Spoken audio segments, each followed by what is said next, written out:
This is the DRS train. Welcome back to the DRS Train podcast. Today we have one of our DRS Detours, and we're going to be looking at the World Endurance Championship, which we've been doing for 1 or 2 years, I think. We are joined with our resident endurance expert, Mr. FJ Endurance, or as you might have known him before, Formula Jonah. Thanks for being back with us. How are you? Thanks for having me. Yeah, I'm really excited to be here and just excited to talk about WEC, endurance racing, all that sort of thing. We're heading into a brand new season, heading into an exciting season at that. And yeah, just excited to talk about it. Of course, we are joined with, we're joined by our stalwart of the podcast, Peter. How are you? Yeah, I'm good. This is less of my wheelhouse than Formula One, so I'll be asking questions more than answering them. And recurrent guest who's basically kind of one of our hosts now, Ace. Thanks for joining us. Another one of our endurance experts. Thanks for having me. So we were thinking that at this moment, endurance could really be scoring a few points because, as we know, Formula One has a huge gap in the calendar right now because of the ongoing war, and the war has, of course, also affected the endurance calendar since the Qatar opening race was cancelled. Well, Imola is coming up this weekend, and I think that a lot of people will be watching because, yeah, a lot of motorsport fans feel the gap of no races in Formula One. And yeah, hypercars and LMGT3 have been growing more popular. So let's just go into this Imola track. FJ, what do you think about how it lends itself to endurance and maybe the differences in terms of how endurance drivers handle it compared to F1 drivers?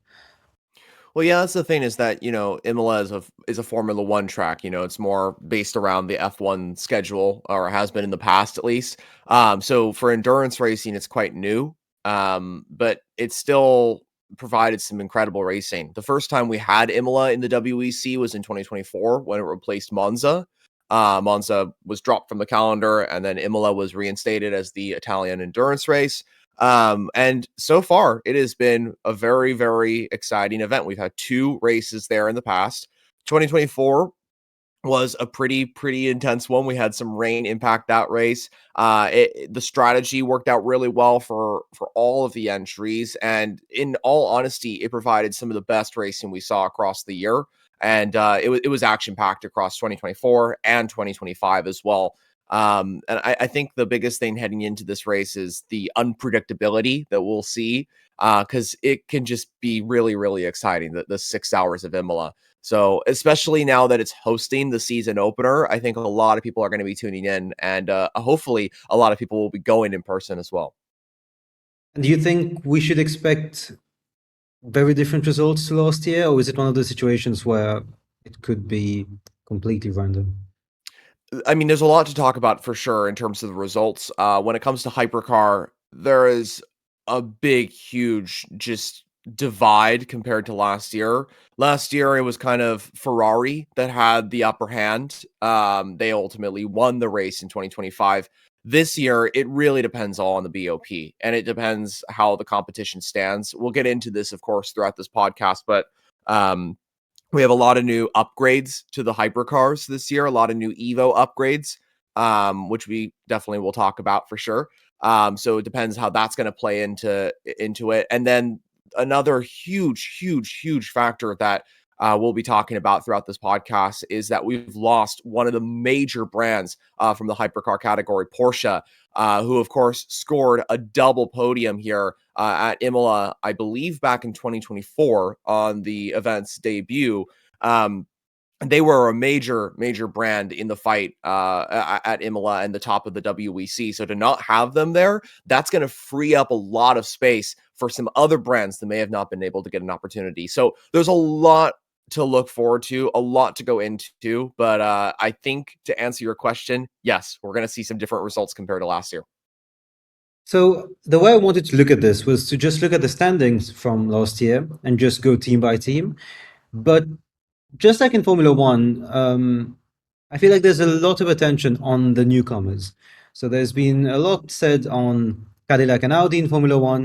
And I thought that before we would look at the main teams from last year, let's just look at the new component, the new actor who's joining 2026, and that's the Genesis team. The Genesis brand is basically the luxury sports section of Hyundai. And yeah, they've decided to make the jump to endurance racing, which is something that was in the works for a few years, but it was kind of a big leap because it's not a brand that had probably tried that level of motorsport before. Of course, the Hyundai isn't rallying, but Genesis will be in the endurance world this year, and they're entering with two cars. So the car number 17 with Pipo Derani, Mathis Joubert, and André Lotterer, who's I guess a former F1 driver, and the car number 19 with Paul Duchatin, Mathieu Jaminet, and Daniel Juncadella. So there's a lot to talk about here because they've gone for experience. They've gone for a few of the ex-Porsche drivers, if you think about Mathieu Jaminet. And I believe Daniel Juncadella is more of a GT driver as well, right?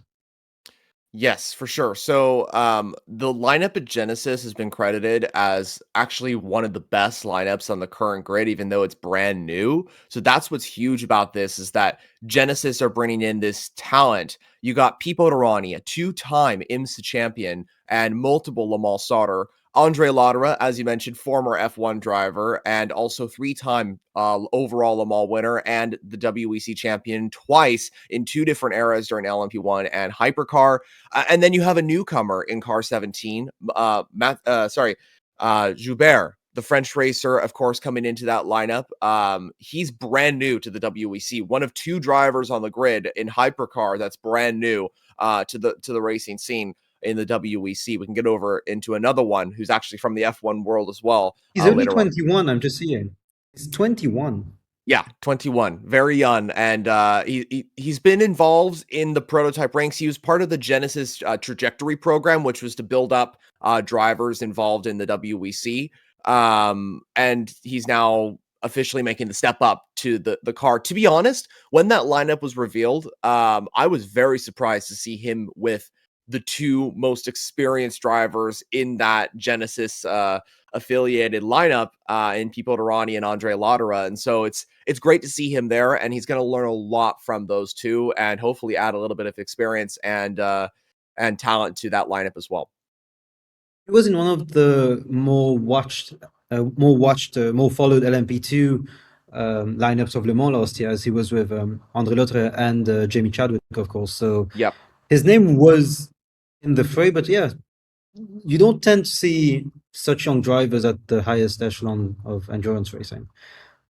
And that's the thing as well. That's why this is so exciting, is that we have all these new drivers coming in. You know, it's kind of like the same thing what's going on with Formula One with Antonelli coming into Mercedes. You know, that was a massive step when he came into there. And honestly, I didn't expect it to be so soon when he did. Of course, Hamilton leaving was a big shock as well. But that's kind of the same thing here with the endurance racing side, is that we have all these new drivers and a lot of teams are putting their focus and a lot of teams are putting their attention into these new guys. And they're saying, hey, you know what? We think that these newer drivers that maybe aren't as experienced or successful as past drivers could do a little bit of good. You know, and that's the same thing with the 19s lineup. Danny Juncadella is, as you mentioned, a GT racer, never really done prototype racing. He was involved, I think, in F1 a while ago as a test driver or something like that. For Force India. Yeah, Force India 2014. Yeah, so he was involved a little bit in like the top level of motorsport, but this is a big step up for him as well. And of course, he was a part of the LMP2 lineup last year with Matthias Eupert and Jamie Chadwick as well in the ELMS series. So he was kind of involved in somewhat there. And then you have Mathieu Jaminet and Paul Duchatin. I mean, two highly experienced racers of endurance racing. Jaminet, of course, coming from his IMSA experience with Porsche, just being the most recent IMSA GTP champion. So he's got major experience on that. And then Paul Duchatin coming over from Alpine and the most recent winner of the entire Genesis lineup in the hypercar category as well, having won back at Fuji last year. Exactly. So it's a really good lineup for a new team. And again, it's kind of what we've been saying with Cadillac, where they've gone for experience, they've gone for what was needed at that point, and it feels like Genesis have done the right thing by going for experience, but also, as you said, they went for Matis Joubert, so there is still this encouragement to go for a youngster as well. Ace, what did you make of Genesis's lineup when it got announced? Well, I recognize some of the names, but not being really a WEC extreme fan, so I don't really, how could I say, know enough about the drivers and how actually good they are. But Danny Juncadella, I've heard him for years, as a driver. Therefore, that already is enough to assure there is a guarantee for the project. For example, Andre Lotterer is a legend in endurance. I mean, he was successful enough in endurance that actually some people in Formula One are surprised he only ever got to do one race in Formula One. Exactly. And Peter, I guess for you as well, it must be a bit random to just see Danny Juncadella, I guess for you seemingly disappear from having been an FP1 driver and just gone into GT racing, and then now suddenly he's back on the main stage. Yeah, I mean, it seems like in this car, outside of single seaters, people do seem to move around a lot. Because, I mean, as well as you said, being a test driver for Force India, he was also a Red Bull Junior for a period, nearly 20 years ago. He's one of the many drivers that kind of came and went in a flash.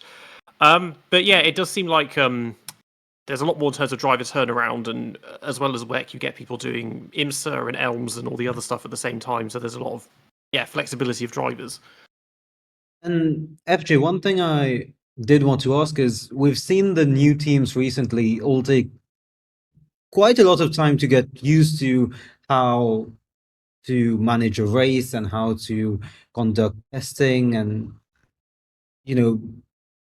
understand the data from all the running. What can we expect from Genesis this year? Are we going to have a Lamborghini situation? Are we going to have an Aston Martin situation? Do you think by the end of the year they will be performing, or should we be reserved and just expect them at the bottom of the timing sheets for now? Great question. I think that there's a lot to unpack here. I'll make it brief, of course. With Genesis, we have to remember, as we mentioned, that they're brand new to this. They've never done endurance racing before. As the Hyundai staple, they've only done really rallying before. So this is kind of a new experience for them, but they have so many key players in this lineup as well. For F1 fans listening, because I know there's a lot of F1 fans, the head of Genesis is Cyril Beatable, who of course you know from the F1 world of Renault and all that. And so he's leading that program. He's at the top of the Genesis program. I think that we should expect them to be a new team, kind of get used to things. It's going to take them a while, a couple of races, similarly to how Aston Martin are, or how Aston Martin were, I guess, in 2025 when they kind of joined and they kind of got into it and then they slowly worked their way back up to the front. And right now they're still not there. So Genesis is going to be kind of in a similar position. What we know, though, is that the WEC, when new cars come to the grid, the BOP isn't really understood for those new cars. And so they kind of have to get used to how things are. That's just how it is. It's inevitable that it will be like that. So that could offer an opportunity for Genesis to have a really good BOP, even though it's not known, and then immediately come out of the gate and fly. I don't expect it. I expect them to have a middle ground BOP. It kind of depends on that as well. But the fact is that they have a really strong lineup. They have a really strong team behind that. They've been working for now years on this program.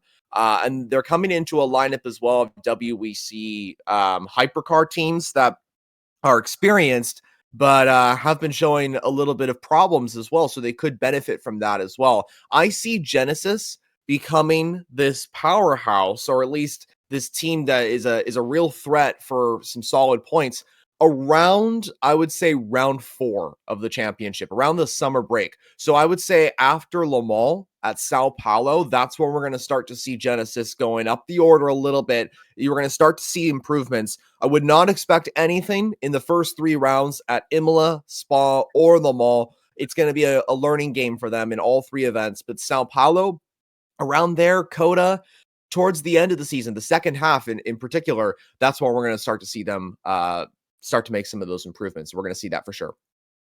Very good mention that you made there with Abid Bul being the guy leading. I should have said that at the start. Yes, Ace. Okay. About the BOP, it's not gonna be just hazardous for Genesis, which is a newcomer. It's gonna be hard to properly balance all across the grid because there are many new things coming into this season.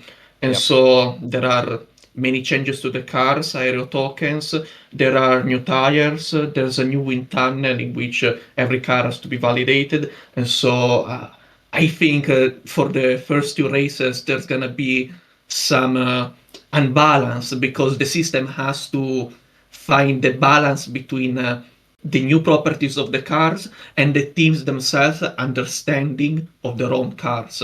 And so it's going to be some times before these 2 things meet in the middle and find a balance. That's a very good point as well. A last thing on Genesis, I just wanted to get Peter's opinion on this. What do you think about the livery? Because it is very striking, the orange. Haven't yet seen the livery, but I guess I've. Which is even better. Okay, yeah. That's like going to be first time reaction. That's I mean, because in my mind, because when I saw the Korean flag, and I was thinking some white and silver, but this is orange with red. I mean, it's. Well, so it's the silver one. It's the silver one. Yeah. So they're doing silver with like orange accents. It's really interesting. Okay.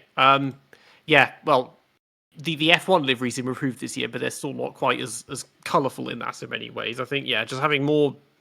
It's just good as if for beginners. I think bright colours you can help distinguish the teams a bit better if they're not so arsy about saving weight with paint or something. Yeah, that's the one thing with endurance. We spoke about it in all of the previous episodes about Le Mans. The liveries are stunning, and you can really make out which team is who. Last thing on Genesis is that they will be using a 3.2 liter turbo V8, which is the smallest turbo V8s out of all the V8 users. So also interesting how they're gonna try to use that to their benefit. So going back to all the main teams from last year, let's just look at the standings. And of course, it starts with Ferrari, who had a very, very dominant year. A lot had been said actually last year on whether BOP was not treating Ferrari fairly because they seem to have an overwhelming advantage and over a lot of the season, which I would love to see Ace and FJ's views on this. But yeah, they've actually gone for the exact same lineup in all 3 of their cars. Obviously, the third car is meant to be the non-factory car, but the community kind of treats all 3 cars as factory cars. And yeah, no changes at all. They've gone for consistency yet again. And I guess it's a good sign because you don't change a team or factory or factory-led drivers who lead you to wins, right? Yeah, I mean, it's going to be interesting for sure to see Ferrari in this season. There's not much to say because they were so dominant. I mean, the fact that they claimed not just Le Mans, but both the Drivers' and Manufacturers' Championship. And not only that, they secured a 1-2-3 finish in the Drivers' Championship. Absolutely amazing from them. It is stunning. Well, it's kind of like if, I don't know, if Mercedes had a third car in Formula 1 and then all 3 of those cars finished 1, 2, 3 in the championship and they finished by like, I don't know, 200 points to the next car or something like that. That's what it would kind of be like. Obviously, it was a little bit closer in the WEC, but personally, from Ferrari's perspective, they were dominant. They had the dominant package for the first 4 races. They were clearly ahead of all the rest. They had a little bit of competition at Spa and a little bit of competition at Le Mans from Porsche. But Sao Paulo and Fuji, they were kind of not really there in the fight. Those are the only 2 races where they weren't in the fight for the win. And in those events, only Sao Paulo was the race where they did the score. At Fuji, they got some good points, even though they had just not the strong package. But they truly dominated this season. And I think heading into this year is, can anyone stop Ferrari? That is the question. Can anyone stop them? And we can get into this, but I believe that there are 2 brands in particular that can stop Ferrari, and one of them has already proven that they can. It just depends on the BOP. But yeah, it's going to be interesting to see what they do, especially for that 83, the yellow AF Corsa car. That one, of course, is not really the factory car, but it won Le Mans last year, and so it's basically a factory car, even though it's badged as an AF Corsa entry, even though they're all Ferrari AF Corsa. But yeah, it's going to be interesting for sure. And we'll see how the BOP is at the start of the year. If we had the BOP table, we've had a lot more information to talk about. But right now, we're still waiting on that. One thing I find interesting is how you said we'll see if anyone can beat Ferrari, and last year it was, can anyone beat Porsche? And we saw that it happened big time. So it's going to be interesting if it's the same. Yes, Ace, your views. Yes, there's gonna be the prologue. There's always a prologue in every WEC season, which is kind of a mini race for everyone before the first race of the year. And since Qatar was currently, it is only delayed to another moment of the year, if I understand correctly. Does not been deleted as an event yet. But anyway, the prologue is gonna take place at Imola. Tuesday, so 2 days from now, from when we are recording the podcast. And so there's gonna be a prologue, and then I think they're gonna publish some balance of performance values. Yeah, that's going to be huge as well, because it's like during that prologue, we're going to gain so much information. Even without the BOP, we're going to gain a lot of information from just all these cars and how they're going to handle the Imola circuit. It's going to be really interesting this season. And this is, I mean, we can get into this for sure, but just to point out, I think that for F1 fans specifically, you got to turn into this race. I mean, even though it's a 6-hour race, it's not a big one like Le Mans or anything like that. This season is starting up something big, especially as we head into what is going to be a record-breaking year next year in 2027, as there's a few more brands coming, and it's going to be epic for sure. Peter, I guess it's kind of interesting to see how Ferrari are this dominant team in endurance at the moment, with a very consistent lineup, and everyone seems kind of content there when you're an F1 fan. Yeah, it's quite an interesting contrast. You wonder what exactly is it they're doing differently. If it's just merely the pit wall in the WEC side is more switched on, the engineers just know what they're doing. Because of course they dominated last year. And remember, it was the AF Corsa, which is the sort of customer team, I guess, that won Le Mans as well. Yeah, I mean, it's good to see at least that they're doing well in something, and it's kind of like a sort of revival of back in the 60s and 70s when they were also really amazing in sports cars as well as Formula One. But you keep mentioning BOP, Jonah. Are you able to explain the fundamentals of what balance of performance actually is? Because I keep thinking it's something akin to like the performance point system in the Gran Turismo games, but maybe not. Yeah, so BOP, I'm actually I have a little bit of information on this, because as I'm doing this podcast right after, I'm going to get to work on a video I'm doing on, basically the title is "What is BOP?" So I have a little bit of information on this already. Balance of performance, basically it's planned and there to equal these cars. And I think a lot of people they get confused with the word power. They think it's power or balance of power, but it's managing other things as well besides power. So it's really managing about 5 different components on the cars. So that's power, weight, aerodynamics, tires, and engine performance. So those 5 things really. And during a race, it's going to be changing back and forth. And so what's probably going to happen, what you're probably going to want to look for, is 3 different things when it comes to the BOP. And that is, what is the changes to the BOP power? Like, what is the changes to the power of these cars? What are the changes to the weight of these cars? And what are the changes to the stint energy of these cars? Those are the 3 things that are going to change mainly on these cars. But everything is set predetermined from homologation. It's set during testing. It's set by analytics by the governing bodies, because BOP is determined by the governing bodies. So that would be the FIA and ACO. And so that's the case as well with other motorsports as well. IMSA handles their own BOP. SRO does their own BOP. But it's a very complicated topic for sure, because there's just so many numbers going all over the place of what's going on. But basically what it is power, weight, and stint energy for all these cars, the management of that at least. And it's going to change back and forth depending on the success of all these entries. Of course, balance of performance is a thing that has always existed in endurance racing, right, since decades. But right now, it also has a different objective. 7, 8 years ago, WEC lost Audi and Porsche as main manufacturer and was left only with Toyota. And so the category was almost dying. And so they had to take some drastic actions.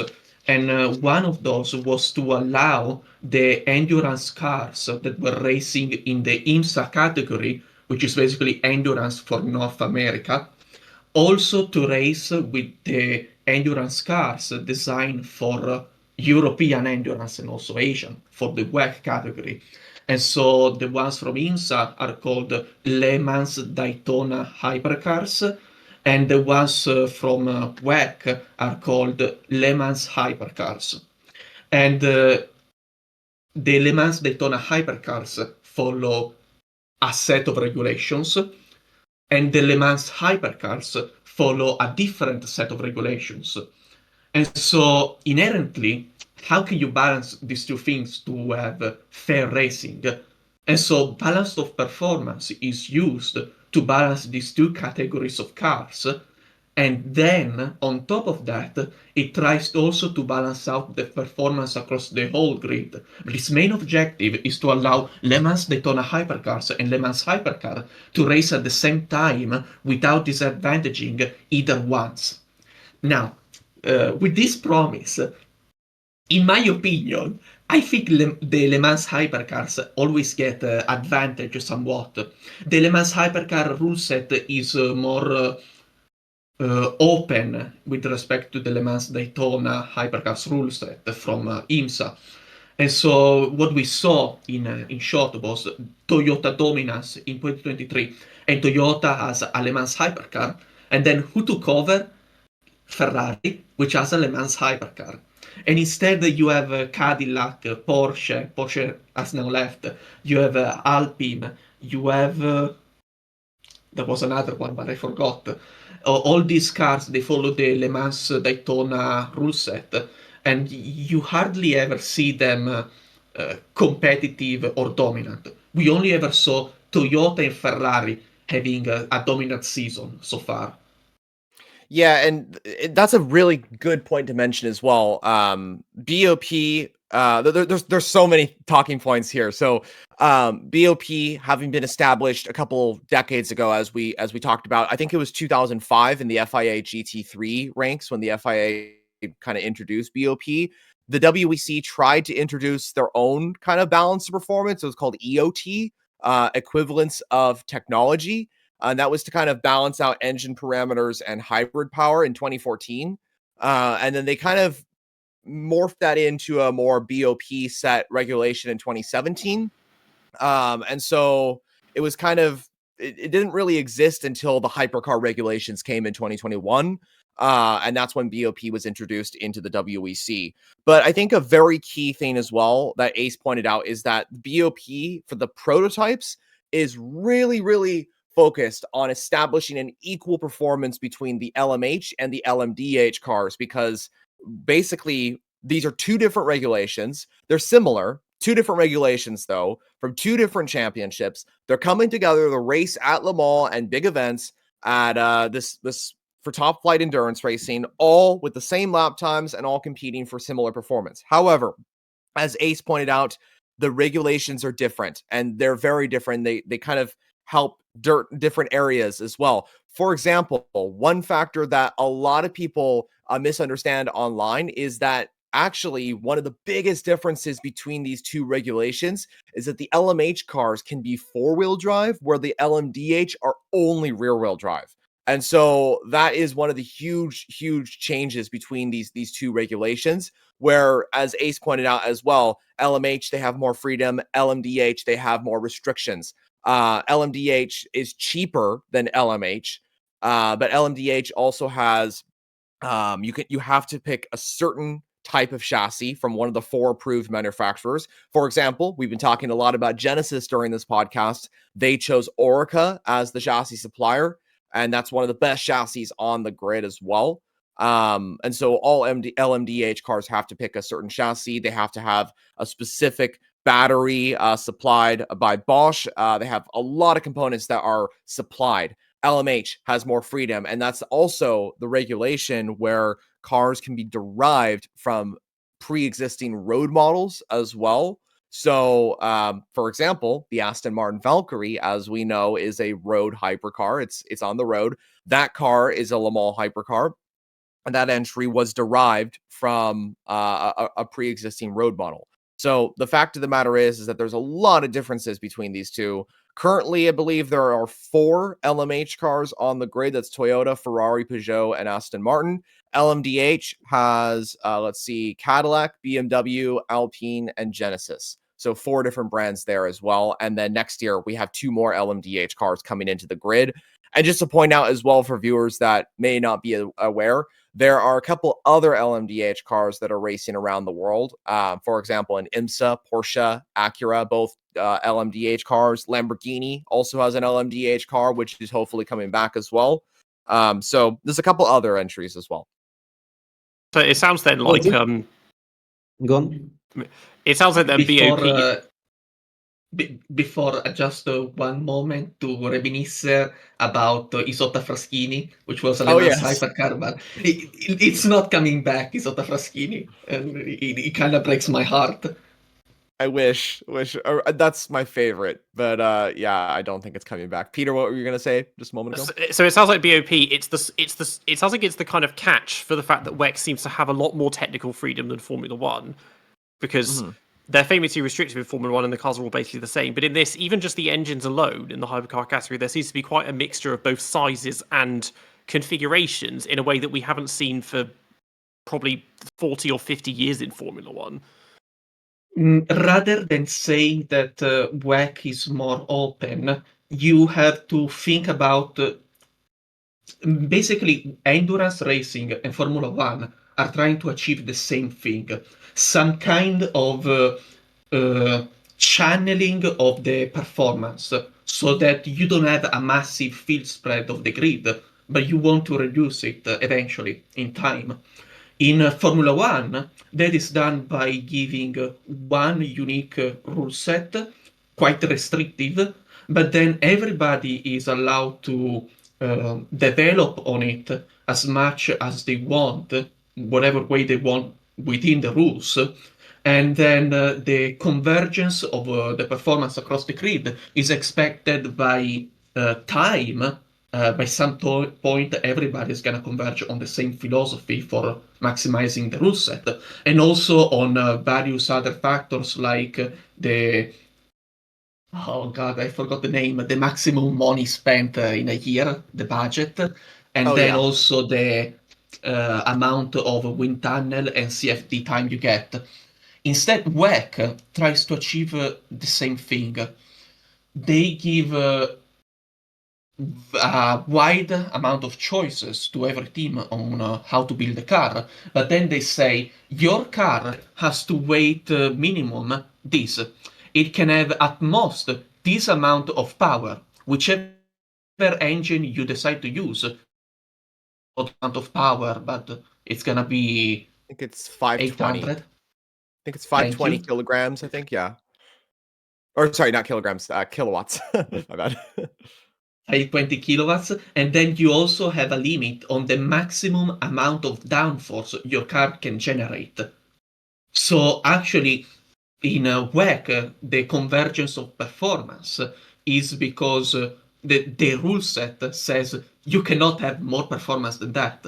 You cannot have more downforce than this. You cannot have more power than this. You cannot have less weight than this. And so you can achieve this in whatever way you want, but that's the limit of your performance. That was the endurance racing regulation, basically handles the balance of performance. And then on top of that, they put a balance of performance, which is kind of funny. Yeah, and just to point out real quickly as well, we were saying as well that like there's different engines, different engine sizes as well, and like with Formula One, they're all V6s, of course. But take for example 2 LMH cars on the grid. On one side you have the Peugeot 9X8, and the other one you have the Aston Martin Valkyrie. The Peugeot, I believe, I'm not 100% on this. I believe it has a 2.4 liter twin turbocharged V6. So that's one of the 0.6. small. Oh yeah, yeah. So there we go. So that's one of the smallest engines on the grid. Then, if we look over to another LMH competitor, the Valkyrie, as I mentioned, that car has an insanely huge engine in a 6.5 liter 6.5 liter naturally aspirated V12. So huge difference there. That's a massive, massive change.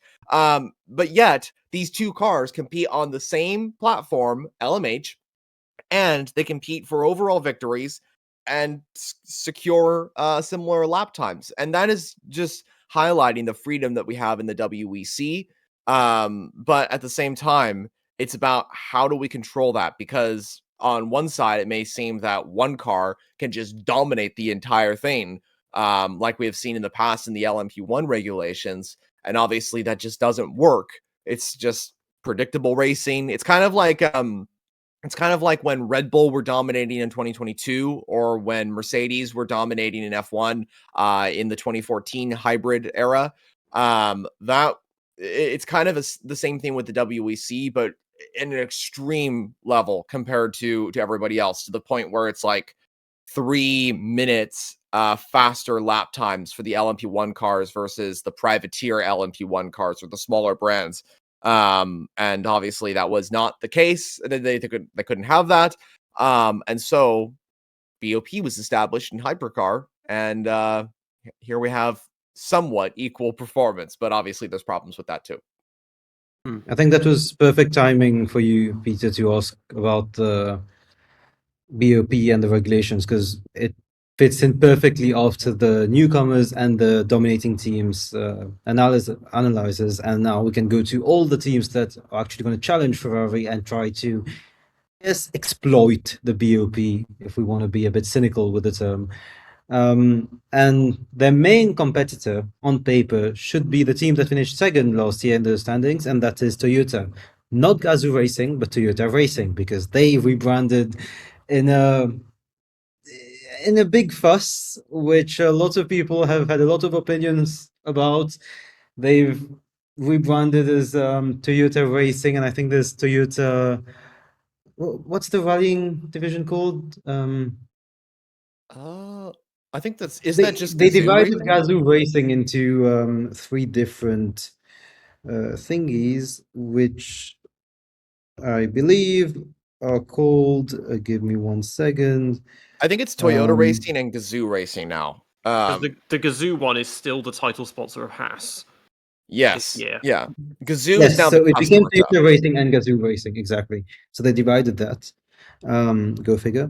So Toyota Racing will also be keeping the same lineups, which have been there for, I believe, like 2 or 3 seasons now. It's been the exact same for a while, right? Yeah, same thing since 2024. So exact same Yeah. lineup since 2024. And even then, the only change was Hirakawa coming in, I believe. Yeah, so Hirakawa came in 2022, and then the most recent driver to join that lineup was Nick DeVries in 2024. Yes, And true, he of course. replaced Jose Maria Lopez, who Lopez, is yeah, now over at Lexus in the LMGT3 category. exactly. So kind of a demotion for Yeah. Lopez. A lot of people saw it that way. But yeah, so Toyota, they'll be trying to take back the crown, which is really kind of escaped them with Porsche and Ferrari last year. I think they really want to take their claim again on how they were the dominant force in endurance, because they haven't been able to take it back since, you still have those criticisms coming from the haters saying that they were only winning when they were only there, when they were the only dominant team in hypercar, and now they're struggling. So, yeah, well, what do you make of this kind of cynicism towards Toyota? And do you think this might be the year where they fight back, especially if we are to assume that BOP might be a bit more stringent on Ferrari this year, FJ? Yeah, so I'll make this quick. The answer is yes. That's my short answer. I think a while ago when I was talking about Ferrari dominating, I said that there's one or two teams that might be able to challenge them. One of those is Toyota. And Toyota, the huge thing heading into this year that everybody is talking about is that Toyota effectively have a brand new car. And that is the recently renamed TR010 hybrid, which has been completely revamped. It looks completely different compared to last year. So basically, it's not a new car in technical terms, but it is what many people are calling a brand new car because it's been heavily upgraded in terms of Evo upgrades. So it's been given a huge aerodynamic revamp. It's got a brand new livery, the exact same livery that was used at Le Mans last year with the iconic GT1 1998 livery that was used, of course, in 1998 during that event. But yeah, Toyota, huge perspective on them. I think the big thing heading into this season is how is the BOP going to affect them? We know that, as we mentioned, one of the critiques of Toyota in the past was them being the only brand, and so they were just dominating everything because they were kind of just there and nobody else could challenge them. Well, the thing is that if we looked at 2023, they had a similar package compared to the previous year, and they dominated that season. The thing that really took them out of contention wasn't necessarily the competitors, even though there was more competitors on the grid. It was the BOP. It was the BOP. The BOP completely destroyed them. At the start of 2024, they were absolutely nowhere on the BOP. They had the worst weight possible. And throughout 2024, they had a few changes at the next race in Imola after the Qatar event that was just a complete disaster. BOP went a little bit better for them, and then they won the race. So obviously there's a big change there. But 2025, they were just, it was a nightmare season for Toyota. And it wasn't because of the car, it was because of the BOP. They were destroyed. And I have facts to prove that. And the reason why is because they were nowhere across the whole season. Then they changed the BOP, the WEC, and the FIA, and they removed the weight restrictions on Toyota's car, and Toyota finished 1-2 in the final race at Bahrain. Obviously, it was the BOP. That was the deciding factor that told me that Toyota's issues throughout the 2025 season were BOP related. Okay, before continuing to talk about Toyota, I wanna contest your point because I think it's a car, and actually, I'm surprised they decided to just upgrade what they already had. Before I'm gonna explain the situation for the listeners because clearly they can't know this unless they are hardcore fans. Basically, going back to what I said before, that 7-8 years ago, Audi and Porsche left, and so WEC was trying to find a new rule set to attract new manufacturers, and they came up with a rule set, and then they got the idea to merge their rule set with the one from IMSA. The point is, at that moment, when they made the choice, some manufacturers had already started to develop a car for the new WEC rule set. And those were Toyota and Peugeot, for example. And when they decided to merge the two rule set, they kind of had to make some drastic changes to the Le Mans Hypercar rule set to make it possible to make a balance of performance to balance the two rule set. To make myself clear with an example, the Le Mans Hypercar rule set allows to use an electric battery to put power on the front axis, on the front wheels. That's why the Le Mans Hypercars are four-wheel drives, because they have an engine on the front wheels to push the car. But to make it possible to balance the Le Mans Hypercars with the ones from IMSA, which are only rear-wheel drive, they made it so the Le Mans Hypercar could use the battery on the front axle from 190 kilometers per hour and forward. So quite a high velocity. Only at quite a high velocity can the Le Mans Hypercar go four-wheel drive. And that meant that sadly, the Toyota and Peugeot projects had to be changed to bring the balance of the car more rearward to favor the traction from the rear tires. Because with the new change, that was going to be the best way to develop the car. But starting from this, the Toyota car was already flawed for the new rules. It was born for a different kind of rules and then was changed in process to adapt to the new rule set.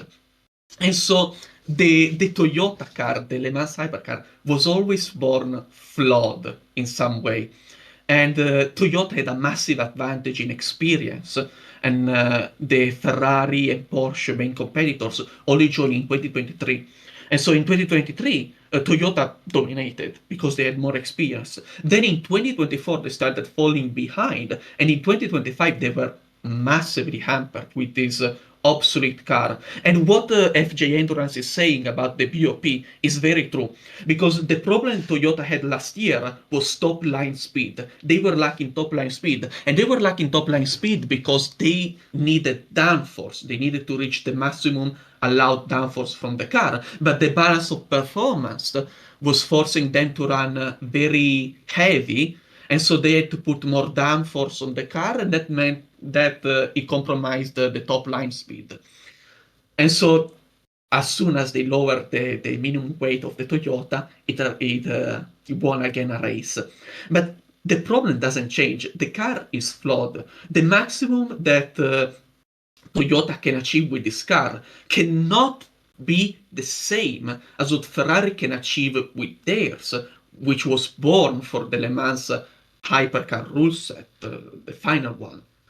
And so I just don't understand why they decided to stick with the current car and just spend some development tokens to kind of fix it. Frankly, I'm not sure that Toyota has made the right decision with this. I may be wrong, and even if I am wrong, a lot is decided by the balance of performance. So if the rule makers decide to be forgiving with Toyota, it can definitely be competitive or even dominant. But at the core of the choice, I just don't understand it. I think they should have gone for an entirely new car. Yeah, I completely agree with everything you said. I mean, it's just there's not really much we can do but wait and see. You know, what will this upgraded car, as we've been talking about? It's not a brand new car; it's just an upgraded car. How will that perform against the Ferraris? How will it perform against the other brands? And I think this is also a good transition to move into the next brand on this list. Obviously Porsche isn't here. I believe they finished third in the championship. So the next brand after that would be Cadillac, who I believe are the other brand. Quickly before we go into Cadillac, I just wanted to have your thoughts on the departure of Porsche, because that is Yeah. absolutely massive. Yeah, the drivers that are leaving, obviously, some have jumped ship, but that's absolutely massive that they have actually left. Huge. And yeah, thank you for bringing that up, because yes, Porsche leaving is is heartbreaking, in all honesty. It's the biggest loss that we have seen since the 2018, 2017 kind of era when they left previously. But I think the biggest thing here, and that they've highlighted this so many times, is that they made a strategic decision to leave based on many different things. One of which, behind the scenes, was the BOP, but the biggest issue was their EV sales. That is clearly what the problem was with Porsche. That's why they left. And I think that behind the scenes, what wasn't really published was two other reasons why Porsche left. One of which was the BOP. They did not like the WEC's BOP, and I think a lot of people can agree with them on that. They preferred IMSA's. IMSA's is honestly better than the WEC's BOP. And then another factor as well is that Porsche had no need to continue in the WEC. There was really no need for them to continue because if you think about it, they've achieved everything that they could have achieved in the WEC with their factory program, their prototype program. So they won them all. They won the drivers' championship. They won the manufacturers' championship in the past. There's not much more they can do. And if they aren't looking to expand their road car sales through WEC events, then there's no point. It's clear that Porsche's focused in the road car sales has always been around Europe and North America. And right now, what they're really, really trying to do is get the focus on North America. IMSA is a perfect way of doing that. And I think another thing that is I want to just highlight. I've highlighted this so many times in the past in videos, but I want to do this again because it's very critical. Porsche did not leave. They just left WEC. They didn't leave the endurance scene. They're still in IMSA, and they've been dominating over there, like way more than Ferrari have been dominating in the WEC. They dominated Daytona. They dominated Sebring, and it's looking like they're going to maybe continue that domination, although there's been some BOP adjustments, so I don't know about that. But the point is that Porsche left the WEC for obvious reasons, and I don't think that they're going to come back unless it's for Le Mans. And that is the big problem here, is that for Porsche, what they care about, what Roger Penske cares about, is Le Mans. That is all that they care about when it comes to the WEC. The problem here is that Porsche have stated that they would do Le Mans in 2026, no problem. They're ready to do it. They have cars. They have arguably 3 cars ready to compete at Le Mans. The problem is the WEC will not allow them to come over. They will not allow Porsche to join the championship for Le Mans only. And the reason why is because in order to compete at Le Mans, you must have a car competing. You must have 2 cars competing full time in the WEC, and Porsche don't have that. They do not have that. Proton were trying to get 2 cars on the grid, but that ultimately fell through. And yeah, so I think that Porsche's focus is obviously on IMSA. They're doing so well there. They will continue to do that. The problem for them, and the thing that I think they're trying to figure out, is how can Porsche get back to Le Mans and win it for the 20th time? And well, actually, just quickly on the drivers, I wanted to have your views on what they're going to do. Are they all just transitioning to IMSA? Because I know that a few were going to do that, but are they all doing it? Yep, they're all doing it. So originally, I think the lineup was, I think, so the entire 6 cars lineup has transitioned over to the WEC. So Kevin Estra, Lawrence Vantor, and then I believe Julian Andlauer as well. And Matt Campbell as well. Yep. So that entire 6 cars lineup has moved over. Julian Andlauer moved over as well. Those drivers were among the ones in endurance who had really gotten an individual following. Because in endurance, obviously, people usually follow brands and cars. They were competing at a level where, Kevin Estre has become kind of this legend of like big long stints and fast stints, and Matt Campbell has been winning a lot of endurance races. So like I feel like that is something that also starts becoming a consideration at some point. Yeah, that's definitely a factor for sure. I think that Porsche wanted to keep them on the racing scene. They did that with IMSA. And I think another thing with the drivers, and this is probably another factor as to why Porsche pulled out, is that they reshuffled their lineup. They totally reshuffled their lineup because they, compared to last year, they got rid of Nick Tandy from the IMSA program. and they moved him to GT racing. It wasn't working out in the prototype ranks. And so they needed a replacement over there. They also got rid of Michael Christensen over in the factory prototype ranks in the WEC. So there's 2 drivers out of it already. Then they had these newcomers coming in. Lauren Heinrich, who's more of an IMSA driver. He's coming into this program, a recent factory Porsche driver. So there was all these new drivers coming in and old drivers kind of going out and transitioning to different programs. So Porsche also wanted to restructure their lineup.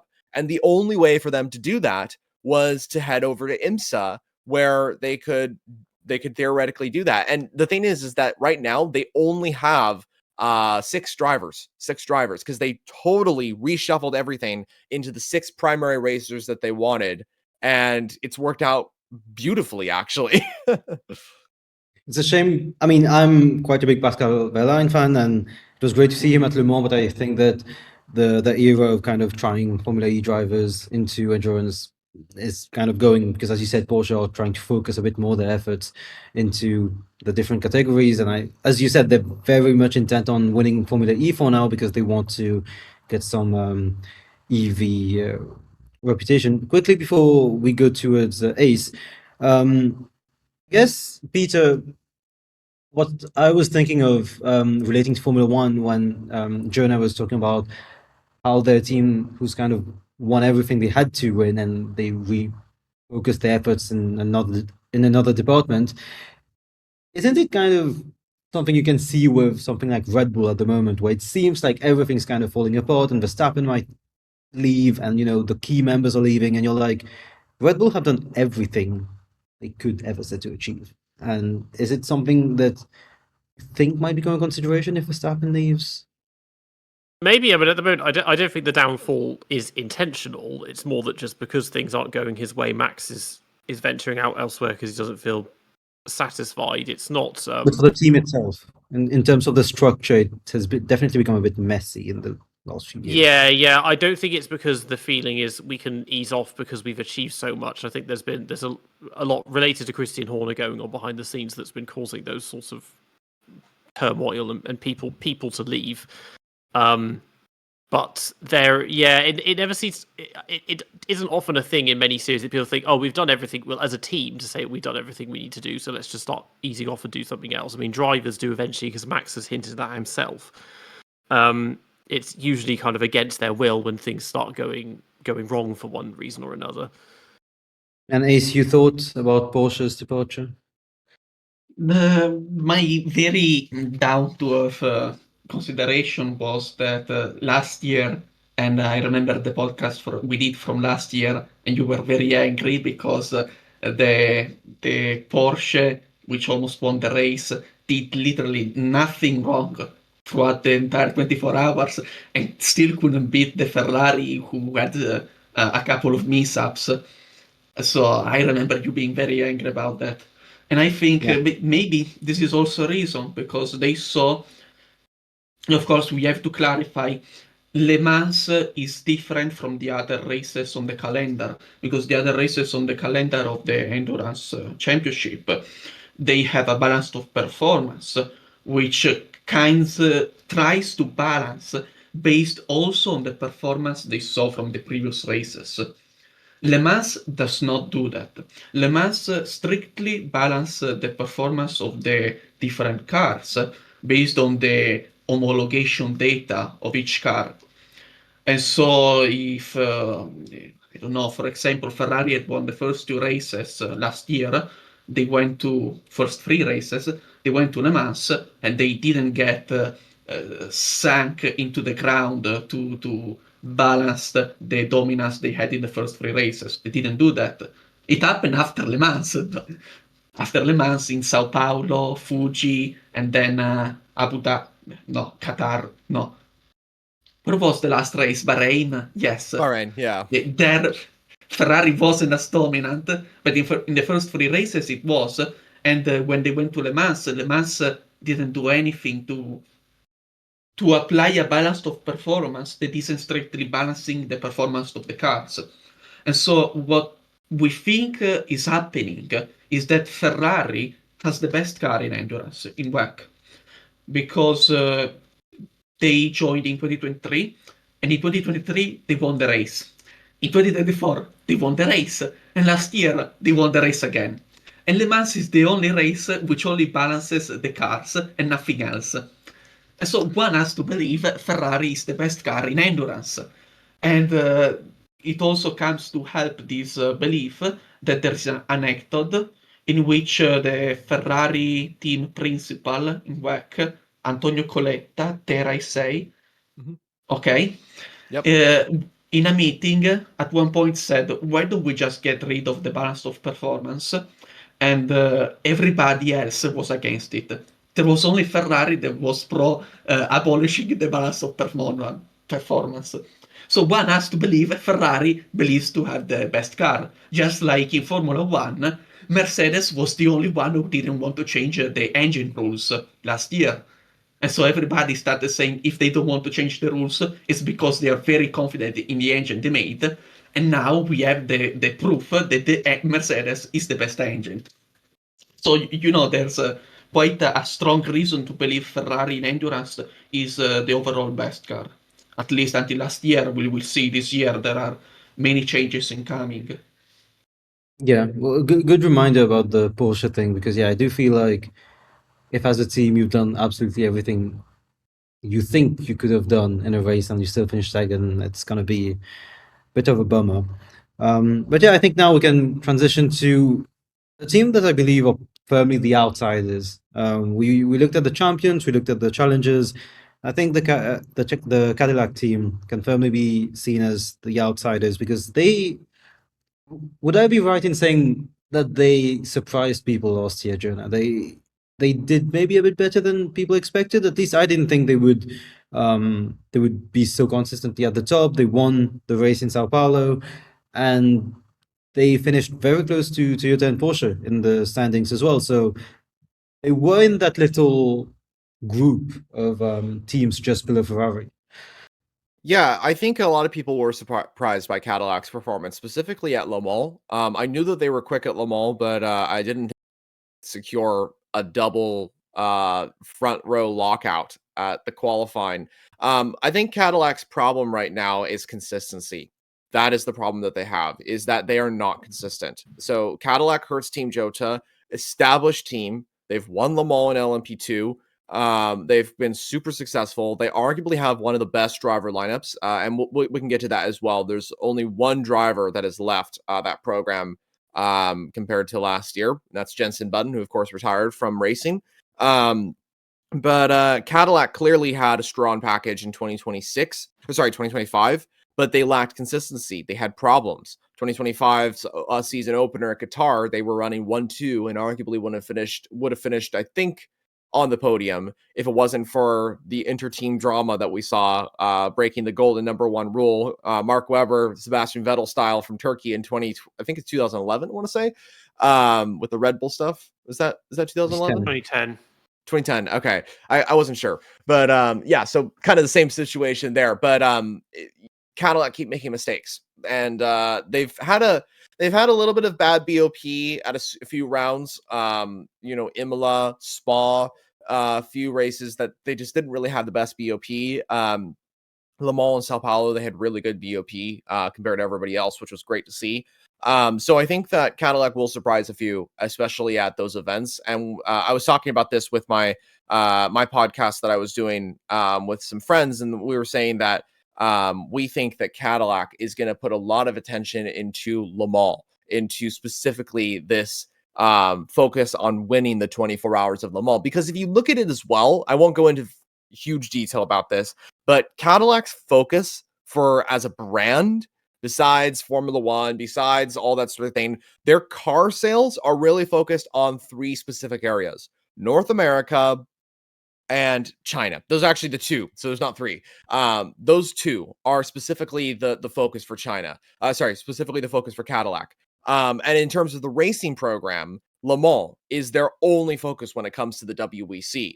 And of course, the WEC doesn't race in China anymore, unfortunately. So Le Mans is their central focus for the World Endurance Championship. And of course, North America, where they're currently racing with 3 of the V Series R entries in IMSA.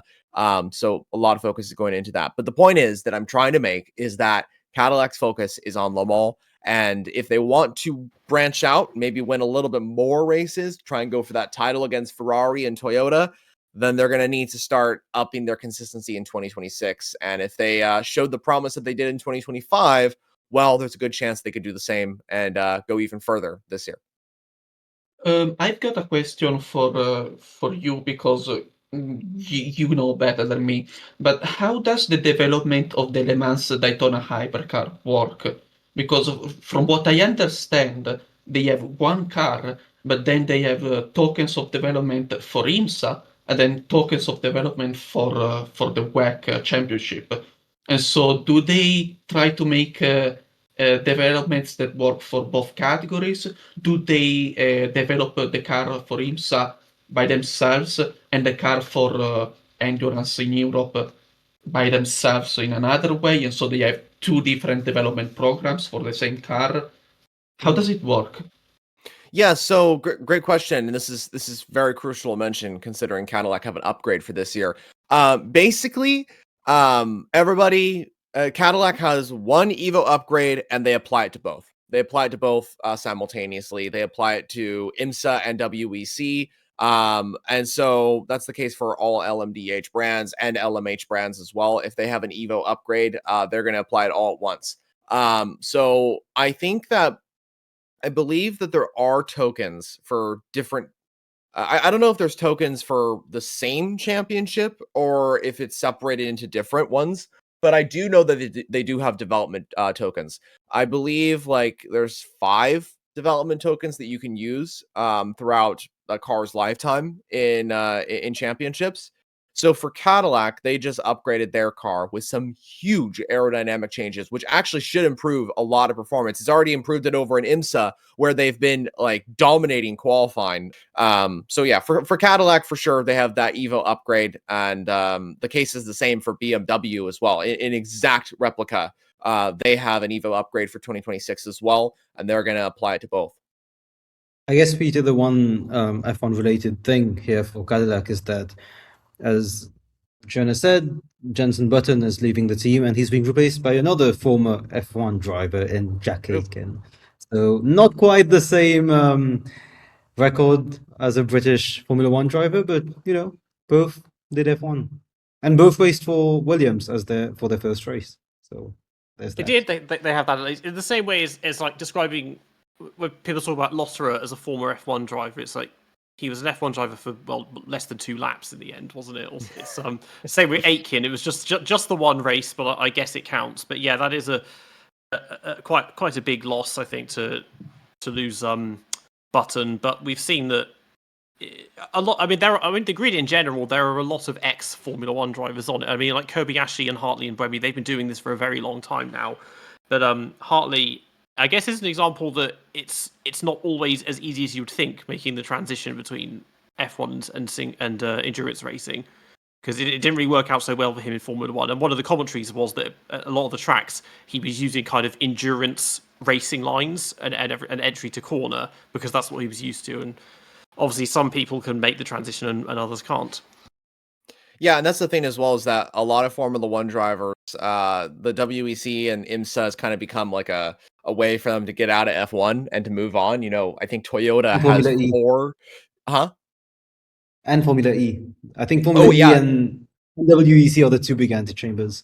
For sure. And that's exactly the case, is that all these Formula One drivers kind of go to different series. I mean, Toyota has, I think, 4 different former F1 drivers in their lineup. And honestly, I know this may come as a surprise, but I feel that it's a massive upgrade for Cadillac to have Jack Aitken versus Jenson Button, because he's been doing really well recently, right? Amazing driver. He has scored pole position in every single IMSA race so far for Cadillac, and he is he's such a strong driver. At Daytona, he did not have the fastest car and was able to challenge those Porsches for the lead in the final hours. And that was what he was able to do, proved to me that Cadillac made the right choice to put him into that car. There was a lot of speculation over who would be Button's replacement in 2025. Mick Schumacher. There was another name coming up, Jack Crawford as well, was rumored to be in that lineup, which would have been kind of cool to be honest, but that wasn't the case. But ultimately, they ended up on Jack Aiken, and it makes perfect sense because he has so much experience in IMSA with the Cadillac program, and he also has experience in the WEC with the Cadillac program, having competed at Le Mans in the Wheeling machine. So he's a perfect replacement for Button, and I have no doubt that he'll do well and maybe get that 38 car that he's going to be driving some more success. I guess, Peter, it's kind of surprising when, Jack Aitken has this very, very forgettable F1 career now. He's one of the best young drivers in endurance. It seems to come and go because, I mean, he was reasonably strong in Formula 2, which was kind of how he got that, and he had that development role for a long time with Williams. I mean, it wasn't the best debut, but they could have maybe considered having him in the future, but I guess it's lack of money, and 2021 they still had George. If George had gone up sooner, they might have considered putting him in their car. But yeah, it is a good. I imagine people are thinking this is a good alternative, either if you've retired from Formula One or if it's just no longer an option for you. Because I mean, like Victor Martins, he's in one of the Alpine cars, and he's been kind of just not quite getting there for years now with Formula One. He's had that reserve role for a long time, and that. So there's going to be a lot of people that think, well, if I can't do Formula One, WEC is a perfectly good place to have a career as well. It has a similar history and prestige, more so than Formula E, which I really struggle to take seriously as a series. But yeah, it's a good place to have a career, and because there's so much more availability of seats. Just basically, having 3 drivers to a seat, but the number of teams, and this is the thing, is that the grid is so much larger than Formula One when you include both classes. Right. And I kind of wonder how that works, to be honest, because we got the first race at Imola. That's quite a small circuit, and so I'm kind of thinking how this is gonna get quite crowded with 35, 40 cars on track across 2 classes, so quite a lot of speed differences as well. Very, very, and considering Imola only one big straight, as we know, it makes things very difficult for all the drivers out on track, and that's why I think Imola can kind of get chaotic as well, because it's just there's so many different classes so many different cars out on track, so many different speeds, and that could result in some chaos, to be honest.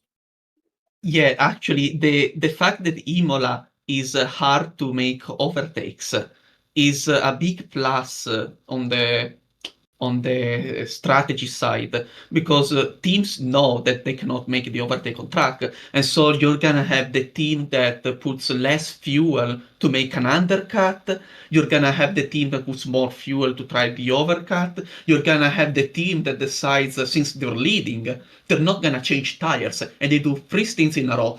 And at the first stints, they're massively slow. But since nobody can overtake them, the only thing the people behind can do is try to these undercut overcut tactics.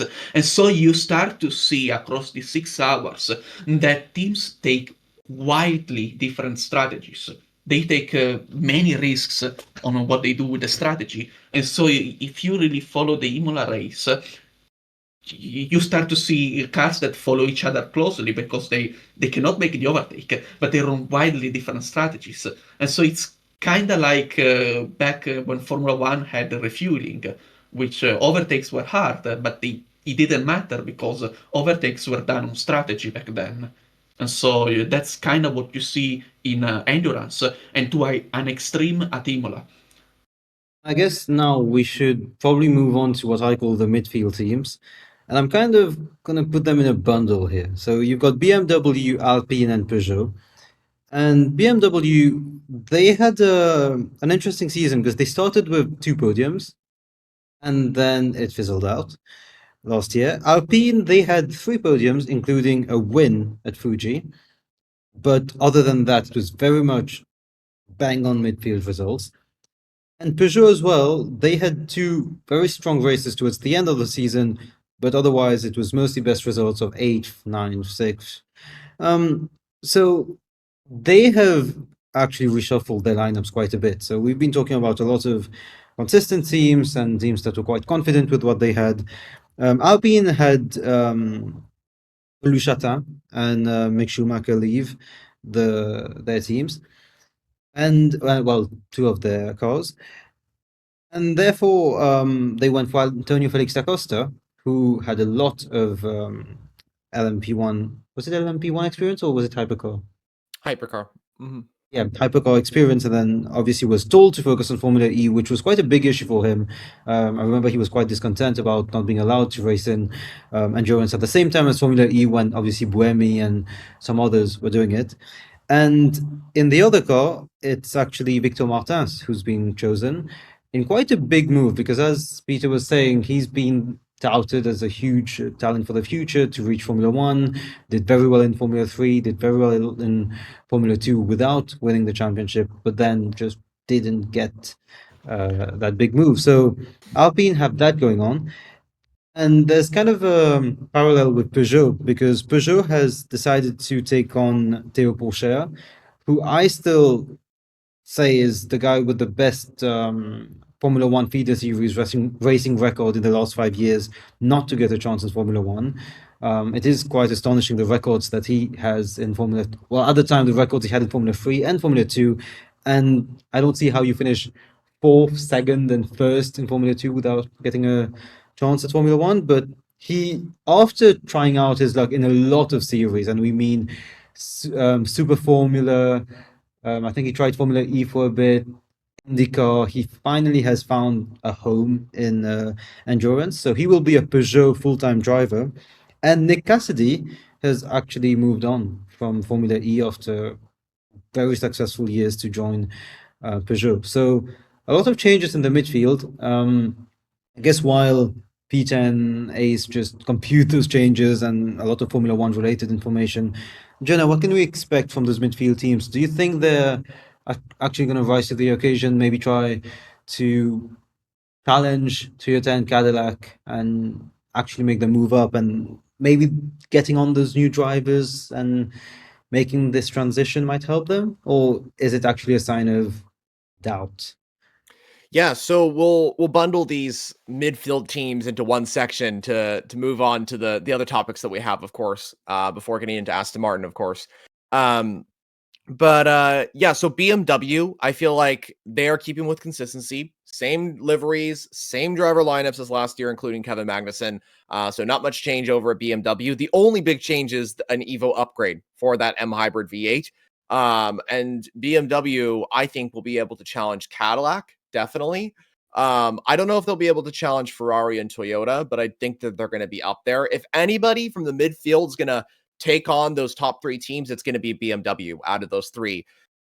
Then we get to Alpine, and they are just done with endurance. They decided to quit after this year. So they already confirmed that they're done after 2026. That program is ending, and they're focusing on Formula One, and they're focusing on that's it, actually, just Formula One. Never mind, because it's kind of chaotic over at Alpine right now. So even though Antonio Felix da Costa and Victor Martins are coming into that program, it's only a one-time thing, and I feel so bad for them because it's like here they are coming into this brand new program and like, finally I'm back in endurance, I'm finally back in the top scene. Yet for Alpine to go like, well, guys, you only have one season and then you're done. That's it. You're just done. But So what I feel like there's a difference is that Felix da Costa has this huge racing pedigree, and I'm sure he's I going to know. bounce back at another team. He's got Formula E going on as well, where he's actually won the last two races for Porsche. No, not Porsche. I think he went to Jaguar or something. Jaguar. Yeah, he went to Yeah. Jaguar because Nick Cassidy left. So he's been doing well there, and as we know, he's got good endurance pedigree. Victor Martins, I'm like, yeah. So you've seen your dream kind of fall through. You get this move with the main French team at the moment in Alpine, and it's going to last 1 year, and there's nothing else coming your way. Yeah, I mean, the hope for them, and the hope for all the drivers involved in that Alpine program and the entire team as well, is that team continues on to compete in the endurance racing, but Alpine pulls out. So it effectively becomes a customer team. There's been a lot of rumors going around Proton? that Proton could be an option. There's a lot of rumors of them. The big rumor right now is that Signatech, who currently runs that whole operation, will continue to run as a customer team, as they have done in the past. So it could become the Signatech customer Alpine team, which would keep the A424, that Alpine entry, on the grid, which would Surely be huge. they've done too much, right? Like Porsche has LMDH and all, but Alpine, you just have this feeling that they've done so much, and it would be a waste to just completely You would throw it think. away. I mean, they've been competing in the WEC for I mean, it's been over a decade, since 2013. That was the first time they joined, and they've raced in every single season since. Besides Toyota, they are the only other brand that has competed full-time in prototype racing ever since that kind of beginning stages of the WEC. So it would be such a shame if they just ended the program, but Alpine is clearly just done. They're just done with being involved in this, and they're clearly having issues on the EV market as well. It's part of the reason why, the Formula One team is kind of struggling as well. But yeah, so Alpine not doing well. And before we get into Peugeot, Ace, do you have something to say? Yes, the problem with Alpine goes back to the CEO. They had Luca De Meo, which pushed Yeah. a lot for the motorsport, and so he rebranded Renault as Alpine. He put money for the 2026 engines to make the Renault engine competitive. Then he opened up the whole Alpine program in endurance, where they decided Alpine was there, as you said, but it was not a hybrid car, and so they were allowed to race against the Toyota, even though they were not following the rule set. I think in 2020 and 2021. And then on the promise that they would join properly, they were allowed to race there. And then they joined properly in 2024, and they had new CEO. I don't want any of this. Viry Chatillon, which was doing the engines for Formula One and endurance, gone, reduced to nothingness. The team in Formula One is basically there because of inflation, because the teams are getting worth more and more, and so keeping the name Alpine in Formula One is an inevitable profit. But you just cannot not believe that they will eventually sell the team of Formula One anyway. So, yeah, it's a tragedy. It's a motorsport tragedy what is happening with Alpine. It is, yeah, and I hope that something kind of gets saved in terms of their endurance program, and hopefully Formula One as well. I've heard there's some rumors going around that another team may buy them out or something like that. I know BYD is trying to get into all this sort of thing, but right now Alpine kind of a disappointing season. They do have an Evo upgrade for that A424 though. For this season, that's one of the other upgrades that we're going to see for this new hypercar season.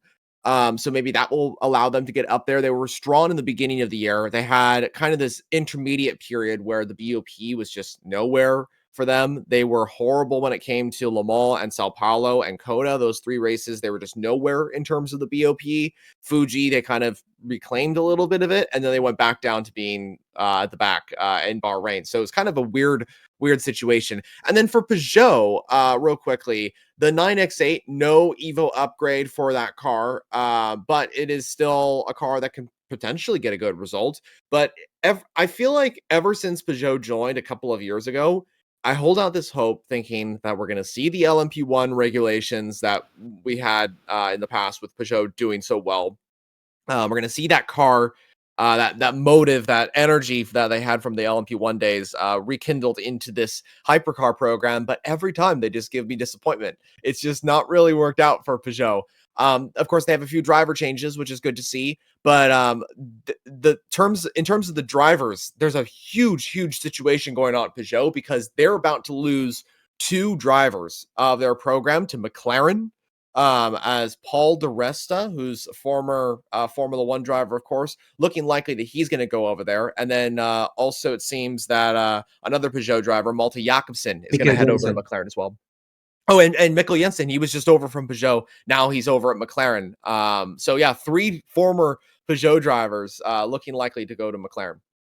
And Van Dorn was meant to leave Peugeot for Genesis, and then I don't know, the job interview didn't go well, and then he's back at Peugeot now. So it's because he wanted to do Formula E still, and Genesis didn't want that. They wanted him only at in the endurance program. Which, by the way, I do not get, because Van Dorn in the current regulation of Formula E is not a good driver. He was very good in the previous one, and that's how he became a champion. but there's kind of a clear hierarchy in these fast Formula E cars. So not too sure why he would choose that, because being part of the new Genesis project is probably good in terms of money and career, but not too sure. Yes, Ace. Yes, the Peugeot suffer the same problem as Toyota, except 3 times as much. I said Toyota has a flawed car, which was born for a different rule set, and then it was adapted. Well, Peugeot was the same. They had also to bring the balance of the car rearwards to promote rear wheel traction, because they changed the minimum speed at which activated the front wheel battery. But Peugeot also had the magnificent idea of a full ground effect car with no front wing, with no rear wing. And so, as we saw in Formula One, also the Peugeot in endurance was suffering very much from bouncing and aerodynamic instability. And even worse than in Formula One, aerodynamic instability is impossible in WEC, because stability is exactly what you want in WEC. You want the maximum allowed downforce by the rules. You want it as stable as possible across different speeds. And ground effect does the opposite. It's very unstable downforce. So especially in endurance, it didn't work. And so not only do they have a flawed car that they had to change to the rule set, they also have a car that had to be changed from a ground effect philosophy to a more normal one. And so that's the reason Peugeot came back in 2022 and simply was never competitive at any point. And And Peugeot have been frankly, chasing kudos. this Le Mans win, like just like Jonah said that Cadillac's main thing is to win Le Mans. Peugeot have been kind of clear that their thing is that they want to win Le Mans. Their focus doesn't seem to be on much more than that. Yes, but Porsche also only wanted to focus on winning Le Mans. They saw it was impossible. They gave up. Alpine is giving up. Peugeot has a horrible car, flawed. They hardly got any good results ever, and they're still persisting. I think kudos to Peugeot for not giving up. Truly remarkable. Well, that's the thing that's interesting with Peugeot, and we won't go into detail with this, but they seem to be committed to the long term, which is really interesting for sure. And that shows that Stellantis is really wanting to get Peugeot in there. And we have to remember as well that Peugeot arguably had their best race ever just 2 races ago at Fuji. That kind of went unannounced. They arguably had the fastest car at Fuji. They would have won that race if it wasn't for a mistake on the pit stop. That got Alpine the win. They finished second in that race to secure their best result. At at Bahrain, the next race, they had the second quickest car behind Toyota. It was just Toyota that dominated everything. That's why Peugeot were kind of down the order. And then in the race, Ferrari seemed to have the advantage over them. But Peugeot clearly have made a few steps forward, and the BOP has helped them. I think the problem is that they have a car that's just not working out very well. They're still trying to understand it after years of trying since they debuted that new car in 2024. And then on top of that, they have been absolutely screwed by the BOP, like in all capacity. Throughout the entire season, up until about, I'd say, Coda, the BOP was just horrible for them. They had a little bit of help with the BOP at Spa, but besides that, they have just been nowhere. I think what needs to happen for Peugeot is they need to have better BOP at Le Mans, and they need to have the similar performance that they had during their debut year with the 9X8 in 2023, where they showed immense promise with that car. So I'm hoping that they can challenge up there, and arguably I'd see them as a potential dark horse, but they've been so disappointing in the past few years that I can't expect anything, because it's hard to. Peter, I was gonna make you jump in here because, as I said, Théo Pourchaire and Victor Martins have joined as full-time drivers.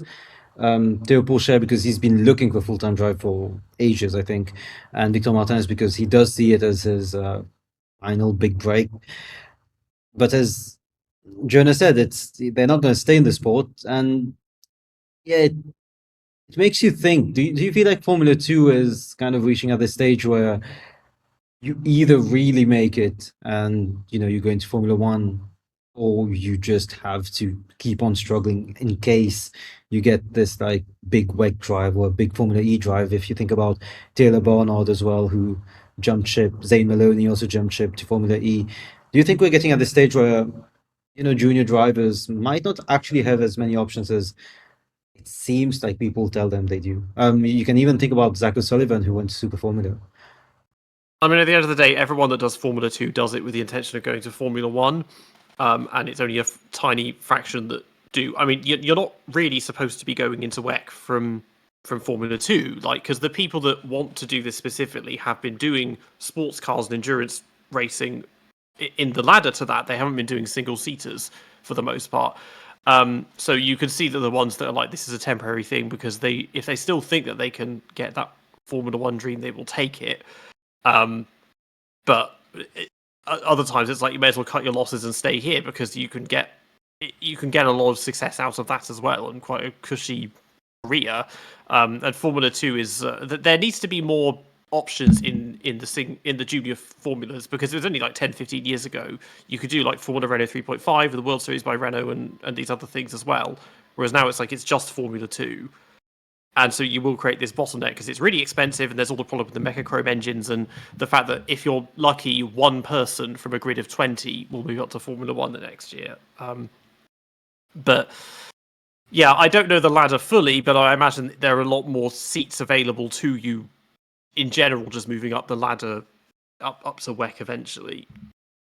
And do you feel like it's getting to the point where a lot of Formula 2 drivers are very, very early on considering WEC, Super Formula, Formula E as other options? I mean, you look at the Formula E rookie tests, there are a lot of Formula 2 drivers in there. Like half of the Formula E rookie tests are drivers, and the other half are like, Pepe Marti and all those like kind of upper midfield Formula 2 drivers who are realizing that they're not going to make it.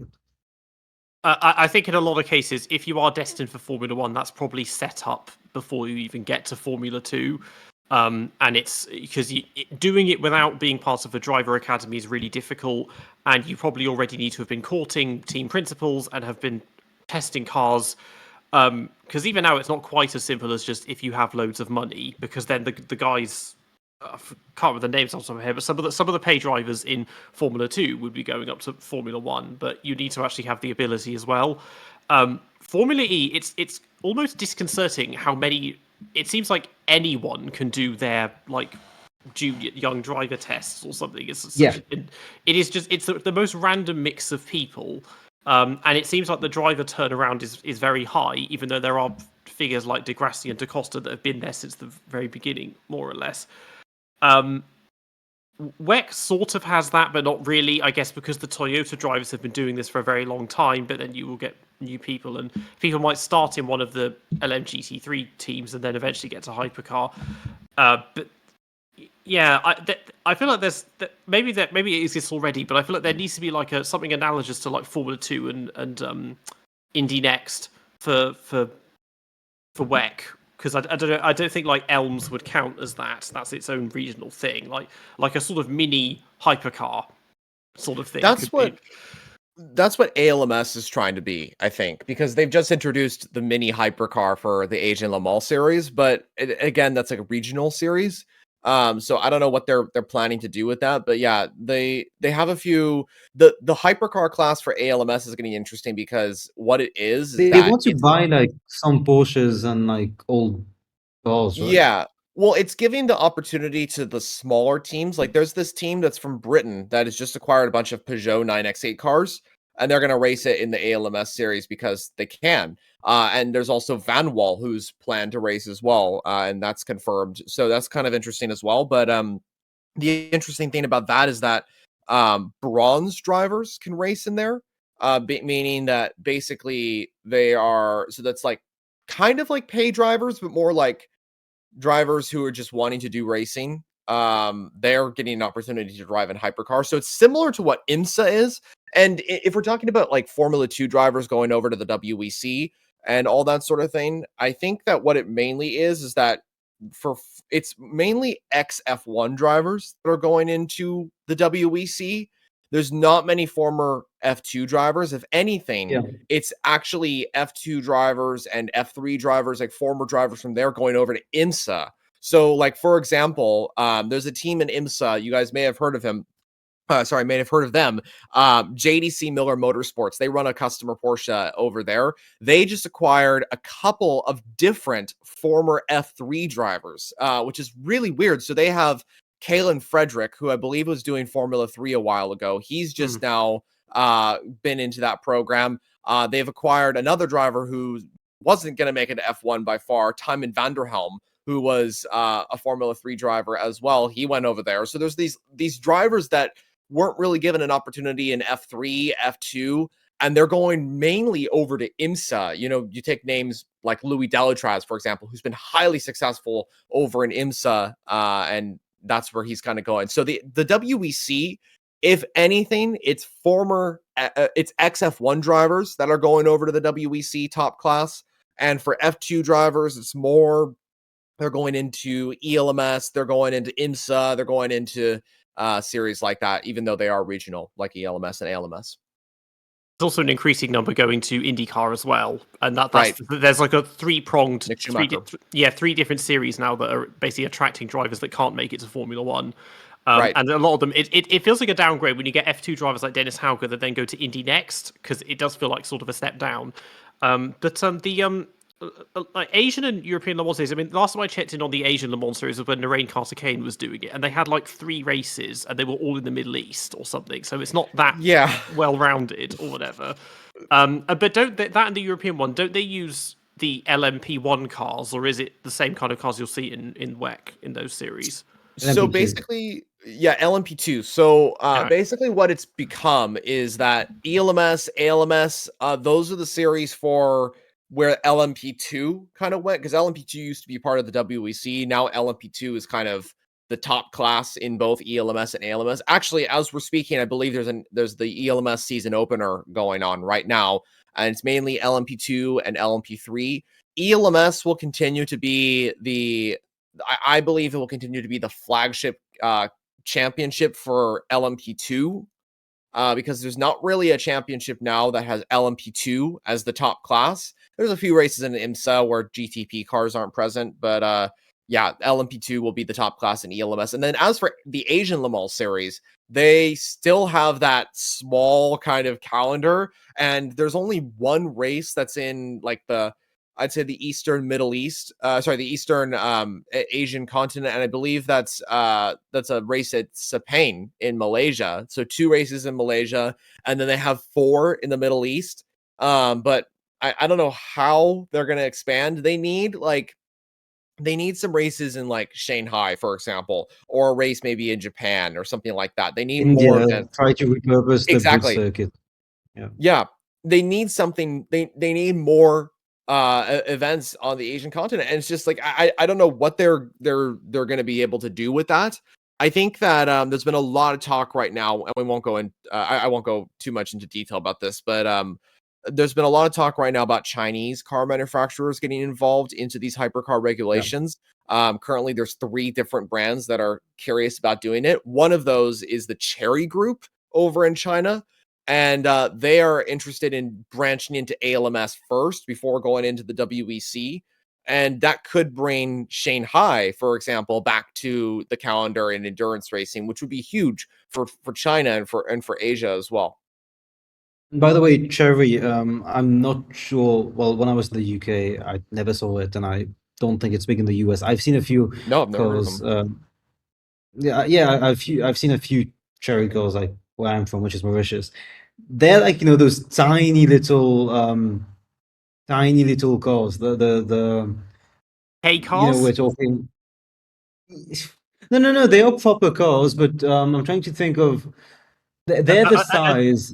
Are they like small city-going kind of cars? Yeah, they're small. Yeah. They're like tiny hatchbacks, but I'm saying they're like the smart cars, Right. Oh yeah. Really. Yeah, they're like smart. They're really tiny. Or the Ciaron C1 or the Peugeot. So that's similar. That's That's similar to K cars in Japan. then because they're Yeah, I mean very the small K-cars are city cars. really tiny. I mean, yeah, Yeah. it's the small city cars you get in Europe. So hearing them, because I remember seeing the news, hearing them be interested in hypercars is insane. And a lot of those Chinese brands in general, a lot of them were there since since the 2000s, and they used to make those like terrible cars. Like BYD has been around for a while. It was just those random cars, and now it's the biggest selling brand in the world, and they want to do hypercar and all. It's all a I know bit because interesting to witness. I've never heard of Cherry. My extent of Chinese car knowledge is when Top Gear did a segment on all of their Yeah. like basically Yeah. counterfeit BMWs with really long names and stuff. But something I'm really desperate to see is Daewoo enter either Formula One Ooh. or WEC. I was I'd going to be love like, see- Cherry makes cars that looks like Daewoo. yeah, I'd I love to was see that interested. because if they was the Daewoo Formula One team and the customer car is just a Matiz for the drivers or something. Yeah. Like, But I was actually thinking the Cherry was making me think of a Daewoo Matiz, and I was like, there's no way he would know what that is. But yeah, exactly. yeah. But yeah, the going from the Daewoo Matiz to Aston Martin, let's go to the last team of we need to look at. Oh yeah, quickly before that, I did see that Peugeot's reserve driver for next year is going to be Dorian Pain, which is interesting because you keep seeing so many things about the best female drivers of the moment, Jamie Chadwick and Dorian Pain, and are they actually progressing? Jamie Chadwick is going to be the Genesis reserve driver, and Dorian Pain is going to be one of the Peugeot reserve drivers, which is Yep. pretty cool. But yeah, Aston Martin and their big roaring V12. What can we expect from them? Because they had a big upturn last year. I think maybe more than people expected. And Jonah, should we expect them at the top this year, or at least getting top fives? Because yeah, they have this interesting roster which is very much focused on rewarding their Aston Martin GT efforts. There's no big hypercar name in there. But how is that going to pan out in 2026? Well, if this gives it away, I recently made a prediction for the WEC season championship, and I predicted Aston Martin to finish in 5th in the standings.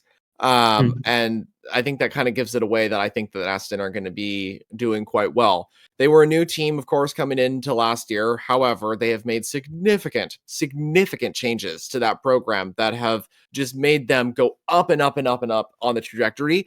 What happened was that around Sao Paulo, I predicted that Aston, or actually before in 2024, I predicted Aston Martin to be like kind of slow at the start of their campaign, then around Sao Paulo start to get a little bit better and start to have that program go up and up. Same thing I predicted with Genesis. And with Aston Martin, a year later, it was confirmed at Sao Paulo, their program started to go up and up and up. Yes, it was the BOP. Yes, certain tracks kind of helped out that program, but it was on an upward trajectory. And then we had a test at Paul Ricard that allowed the Heart of Racing to kind of make some change. We don't even know what the change really was, but something clicked for that Valkyrie that made it just a heck of a lot stronger.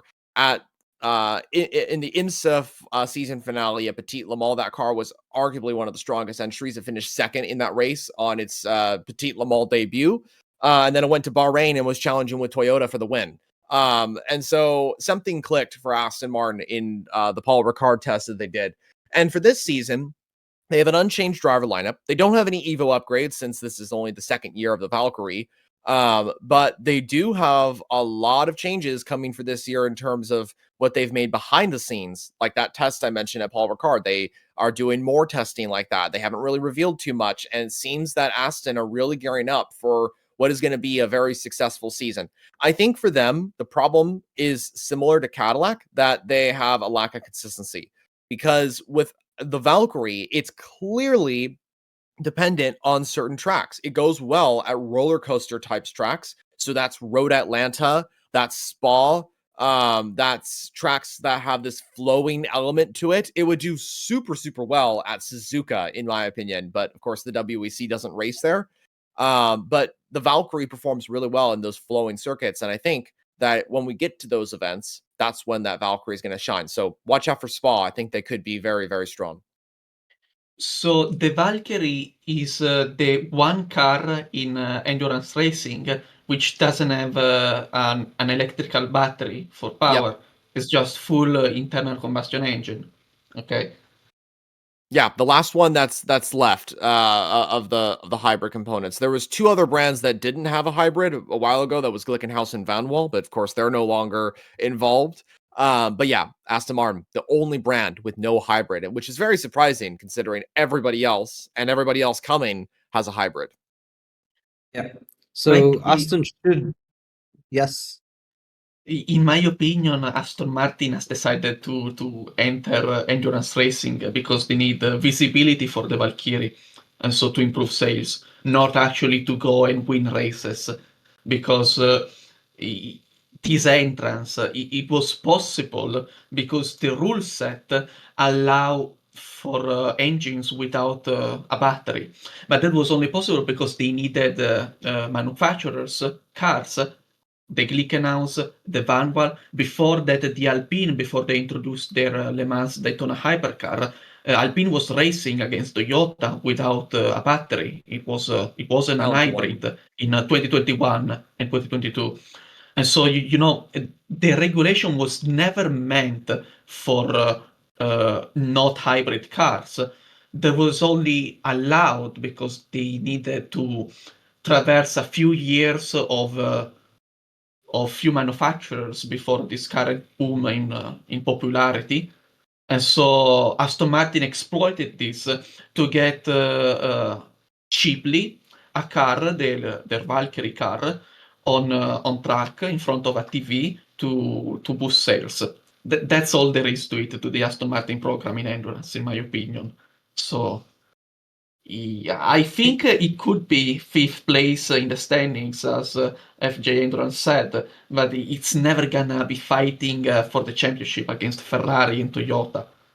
Agreed. Peter, do you think we're going to see a certain Spaniard transition from Formula One to WEC once he realizes that he does not want to jump off a cliff and kill his wrists? Well, I mean, he's done well in WEC before, so I could see him going back. I mean, Stroll just tried GT World Challenge Europe and finished like 48th or something, so that didn't go so well for him. But I mean, on that note, like, what was that thing that Aston Martin were testing yesterday? Because it looked like the Batmobile, but half hypercar, half Formula One. I think it's the Bat. I generally think it's just the Batmobile. Because it had a halo, and so it sort of looked like a hypercar, but half like the Le Mans prototypes for the noughties, where there was open roof and stuff. But so I don't know what that was like. Yeah.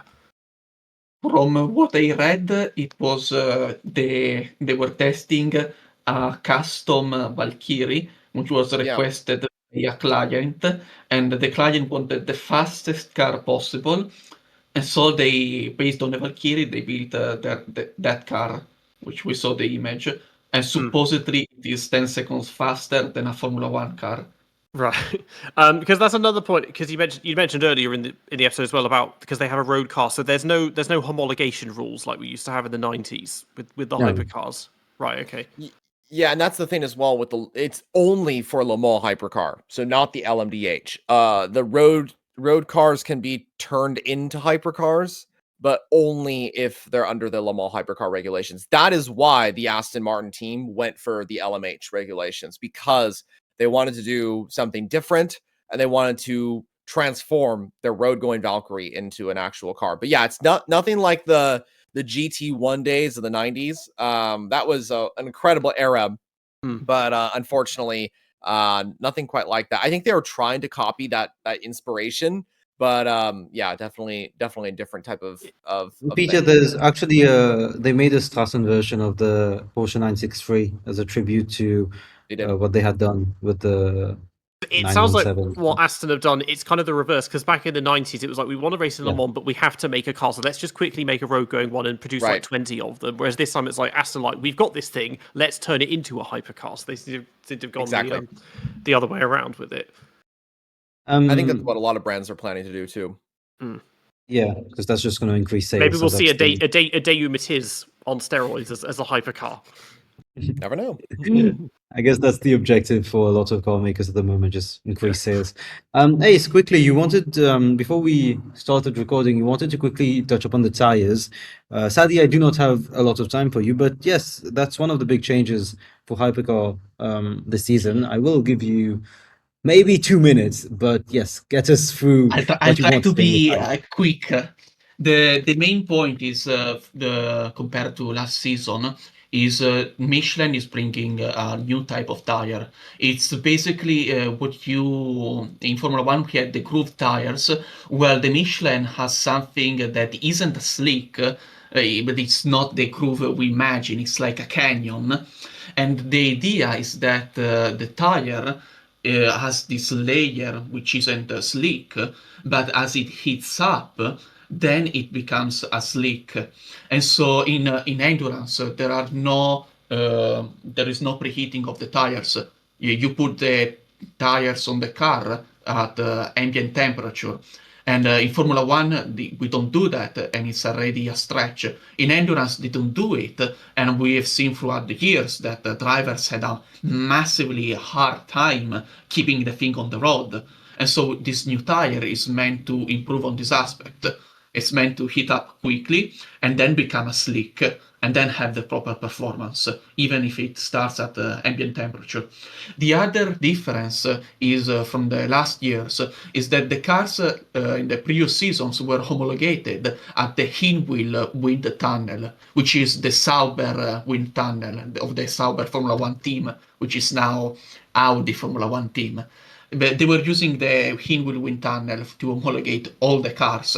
And as all Aston Martin fans have come to know in the last year, the data you see in one wind tunnel can be very different from the data you get and another wind tunnel, even though you have the same thing testing. And so something happened. They can no longer use the wind tunnel at Hinwil. And so the new wind tunnel they are using is one in South California, if I am correct.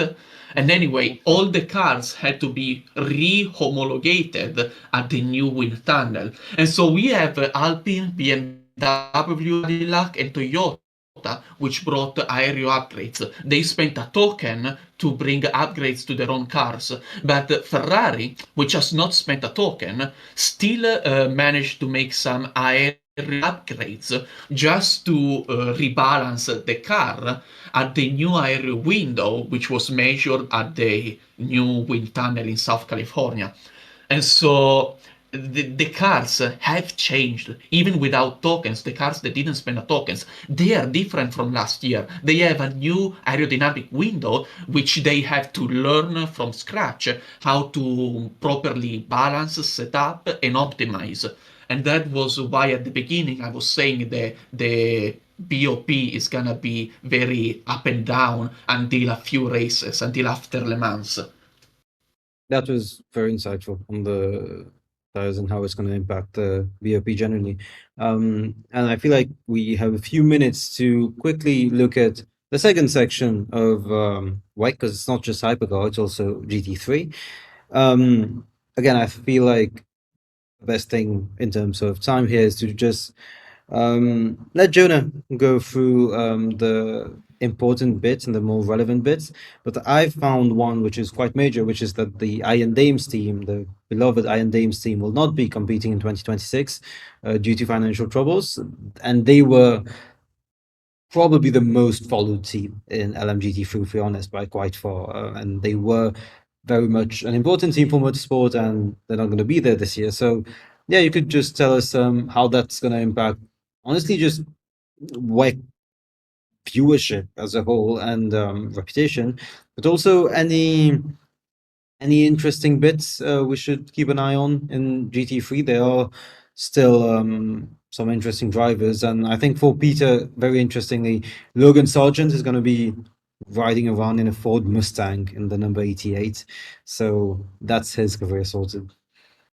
Yeah, so for LMGT3, let's talk about it. 9 different car manufacturers involved. No new brands for this year, but a lot of updated cars. I think the biggest thing this year is that there are a lot of updated teams, updated lineups for each of these cars. I believe this year. Any new brands in the works for 27?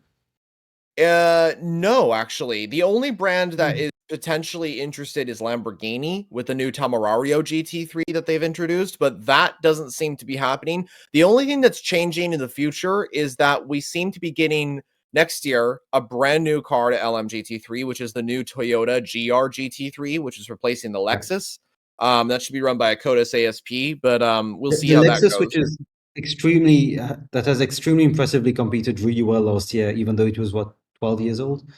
Yeah, its first race was in 2016, so about 10 years ago at the Nürburgring 24-hour race there.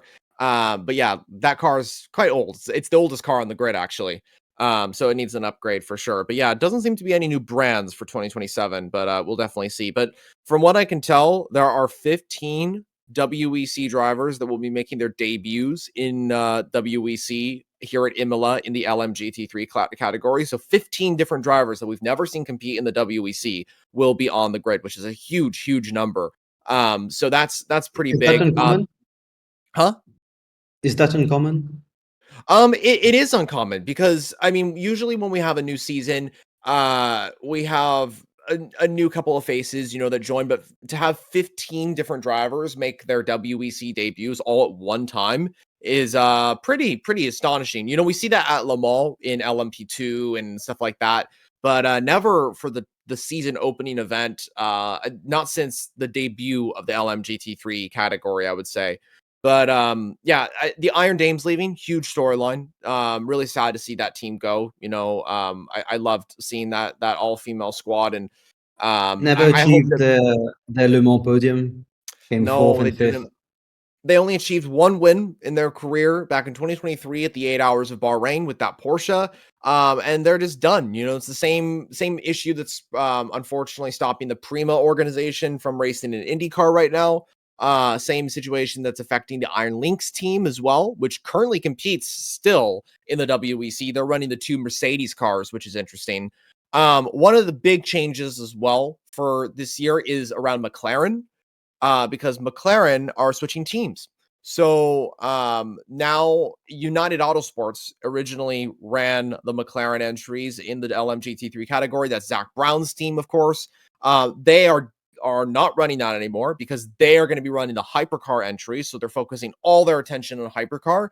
And GT World Challenge team Garage 59 has taken over the LMGT3 McLaren days. So they're running the number 10 and number 58 720S GT3 Evos, and they have a lot of new drivers in that lineup as well. But yeah, the big story in terms of driver names is probably Logan Sargent. Logan Sargent, of course, coming into this, Formula One driver with Williams. And the big news is that this is just in preparation for him. This is all preparation because he is going to be driving the hypercar for Ford in 2027 as a full-time driver alongside Mike Rockefeller and Sebastian Prio. He's now a factory Ford driver, and he's going to be really putting a lot of attention into that. But in order for him to effectively do that, he's jumping into the Proton competition run Mustangs and going to be racing that car alongside Gianmarco Lavorato and I believe I can't remember the other driver, but another Italian driver that will be on the grid for his home race. I can't remember the name, but yeah. So Logan Sargent, Stefano Gattuso. Oh, thank you. That's it. That's the driver. Stefano Gattuso and Gianmarco Lavorato. Stefano, good driver, of course. But yeah, Logan Sargent, by the big way, name. it is quite. I feel like it's massive to. Obviously, it's for a specific reason, but it's massive to see such a recent Formula One driver enter GT3. I'm sure that must be taking quite a lot of attention. It is, yeah, it is taking a lot of attention. Logan has been racing in prototype racing for the last couple of races in IMSA. So we raced 3 events, most recently at Daytona in the LMP2 category. But this is all for preparation. We don't see this very often. Former F1 drivers getting involved in GT3 racing. I mean, of course, Max Verstappen and Lance Stroll are doing it. But in terms of a full season, I think Fisichella was the big one who used to always love GT even after F1. Yeah, he was actually he raced last year at the Suzuka 1000 kilometer in a Ferrari in the IGTC. I think it was the 4th round of the season at Suzuka. So drivers like Fisichella have come into GT racing. I don't think there's any other former F1 drivers in the LMGT3 field, but there is another driver that a lot of people are talking about who's making his debut alongside Logan Sargent, and that is Aina Changuin. You may have heard of him. He's the Yeah. most recent DTM champion, and he's With making an his debut. insane last lap, by the way. I know, yeah, that went viral. That clip of him taking that overtake, man, that was impressive. And I think he's going to use that DTM experience to go on to potentially win some big races in the Porsche that he's going to be driving, the 91 car. And just to point out as well, he's had a lot of experience outside of DTM and a lot of success, having won the Bathurst 12-hour with Porsche, most recently in 2024, alongside Matt Campbell and Lawrence Vantour. So yeah, there's a lot of experience for him as well. But those are the two main drivers coming in. And then as for teams, Garage 59 taking over the McLaren project, the Heart of Racing taking fully control of the Aston Martin program as the racing the other Aston, I think it was Racing Spirit of Le Mans. They're only racing in ELMS now. Well, one big one that I just saw, I can't see any number 46. Oh, thank you. That's another big one. Yeah, Valentino Rossi. Done. Because He's not doing the two big ones I used to think about in LMGT3 were Iron Dames and the number 46. Yep. Yeah, so Valentino Rossi's not doing the WBC, but he is doing the GT World Challenge with BMW. So he's choosing, from what I've heard, he's choosing to make the step away from the WEC and focus on the GT World Challenge. And I think that's probably because of his family life. He wants to spend more time at home, and GT World Challenge gives him that opportunity. Okay, so no longer gunning for hypercar seats? I don't think so. I think he's done with the WEC, at least for now. I'm hoping that maybe he gets an invite for Le Mans at one stage in his career to run the 46 BMW once again. But yeah, that's him kind of out of contention, at least in LMGT3. There's still going to be 2 BMWs on the grid. The other one is, so there's the 32 and there's the 79. And the 79 is kind of they're both run by WRT, the same squad which runs the hypercars, but replacing. I'm seeing it's the Valentino 32 Rossi. and the 69, but yeah. Oh, 69. Thank you. Yeah, I'm getting mixed up with the 79 from the Iron Lynx. But yeah, 69. That is Anthony McIntosh, who's taking over that. He's the main bronze driver in that lineup. And he's got some pretty fantastic drivers alongside him, Parker Thompson and Dan Harper as well, coming into that endurance stars from that side. But yeah, so a few changes in GT3, but of course the big one, Rossi out, Logan Sargent in to LMGT3, and the Iron Dames no longer there either. That's the big one. It is quite funny to put Valentino Rossi and Logan Sargent in the same sentence, and somehow it's in GT racing. Didn't expect that one. Is it new to have only 2 classes? Because I'm used to watching Le Mans and having there's Hypercar, LMP2, and then LMGT AM and LMGTA Pro. So why have they gone down to just 2? So it was originally it was in 2022 there was 4, probably what you're thinking of. A Hypercar, LMP2, GTE Pro, and GTE AM. And then they decided to converge the GT classes into one class for just the GT3 regulations. And so that left us with 3. And then they removed LMP2 because they wanted more space in Hypercar and LMGT3, because the problem right now that the WEC is facing is that there's not enough space for these cars. There's not enough garage space. There's not enough just in general space to have this many cars on the grid. Le Mans, you can have way more, and LMP2 will be at Le Mans as it has been for the last few years. I was going to say, because it should be treated like the Indy 500, where you get a bunch of extra drivers and people taking part just for that. Yeah, so that's a very good example of that, because that's exactly what Le Mans has been for the last couple of years, and will continue to be, is that the WEC has about 35 to 36 cars on the grid full time, and then Le Mans has 62. So there's a lot more cars coming for Le Mans. There's one additional hypercar from IMSA. There's a bunch of LMP2 entries from ELMS, ALMS, IMSA, etc. And then there's a few more LMGT3 cars. So Le Mans will get a bunch of Is it going to be invites. only one? Is it going to be only one hypercar coming from IMSA this year? Is it Unfortunately. confirmed? Or? Yeah, it's confirmed. So only 18 cars on the hypercar grid this year at Le Mans, and the sole entry that is not from the WEC is the Wayne Taylor Racing Cadillac, the blue Cadillac that competed last year at Le Mans. So the big story for Le Mans is that, of course, Porsche aren't going to be there. That was kind of confirmed before. But the only thing that I was a little surprised about when it came to hypercar was that we weren't going to get 4 Cadillacs. Because we were going to see the red Cadillac, the Whelen car from IMSA, but that entry is not coming this year. And it seems to be down to an issue that Cadillac is facing with resources. And it seems that the Whelen crew from IMSA wants to focus on IMSA and get prepared for a Le Mans return in 2027. Yeah, I wonder where Cadillac have been putting their resources recently. Yeah, it seems that F1 is definitely focused for them right now. And that could be part of the reason why they only. But at least they have 3, where Porsche has 0. It's so sad to me. It is a shame because some of those Porsche drivers not being there is like a big miss. Like not just the main WEC ones, so Est, Campbell, and Vanto and the others, but like even Felipe Nasser. It's a big miss to not have him there. And you mentioned as well with Garage 59, they've taken over a McLaren car. Are they still the sort of wacky races entry where they can enter anything they want, or does it have to conform to the GT3? That's not the same garage. Oh, is it not the same one? What's the one I'm thinking of? It's like Garage 57 or 64 or something. Garage 56. Yeah, Garage 56. The NASCAR and the 3-wheeler they had a while back. Yeah. So that's a good point. So Garage 56, yeah, they kind of just entered whatever they could. The NASCAR, like you said, the Nissan Delta Wing, I think it was, the 3-wheeled car or whatever. That one was so cool. And I think the next car for them is going to be the Mission 24 entry, which I've heard is a hydrogen car that would contest Le Mans in the future. It did some demo laps right before the formation lap at Le Mans last year. And the hope is for that car to come to the grid very soon. It won't be this year, but hopefully soon.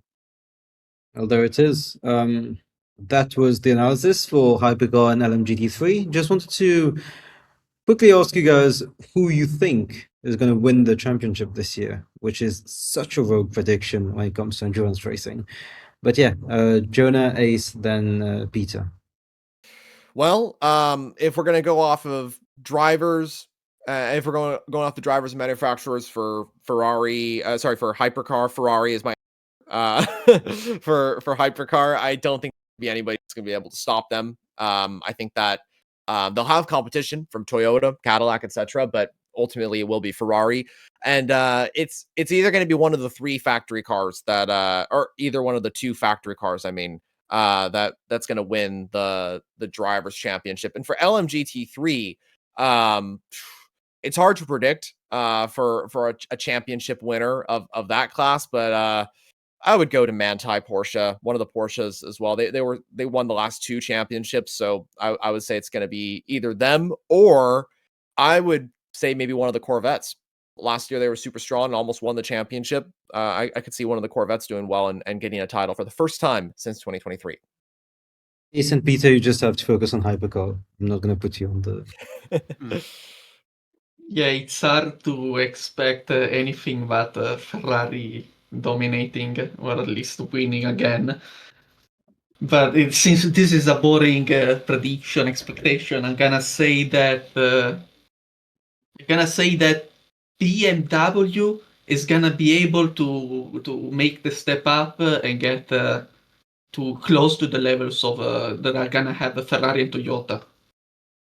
Yeah, I mean, Ferrari seem to be a pretty well-oiled machine, so they seem like the obvious choice for Hypercar. And GT3, let's see what Logan Sargent can do with his team and how they'll fare. I'm actually going to say that somehow Toyota have done a Brawn GP with the new kind of evolution, and they're somehow going to take over Ferrari, because I want to an interesting one, and I want to see what they're capable of doing, even though that's really unlikely. But yeah, well, thanks a lot for joining us, Jonah, with all the endurance insights. As always, our official now our official endurance expert. So you've been here for a few episodes now, and we're very glad to have you. Thank you so much for having me. Yeah, and I'm looking forward to what we have in the future for sure. And I hope to be back in future episodes for especially for the WEC. Yeah, so of course, guys, subscribe to FJ Endurance, as his channel is now called. Great friend of the podcast, and we absolutely love his content. Peter and Ace, thanks for joining me in yet another WEG Detour. This has been the DRS Train podcast. You can probably listen now to Peter for the outro because he's used to doing that. So, Peter, over to you. You've been listening to the DRS Train podcast. We're on YouTube and Spotify, and you can find us on Instagram and X at the DRS Train podcast. If you become a channel member, you get access to all of these extra perks and behind-the-scenes content, and you can join all of our current members. Make sure to tune in for our next episode. Stay safe, and we'll see you all next time.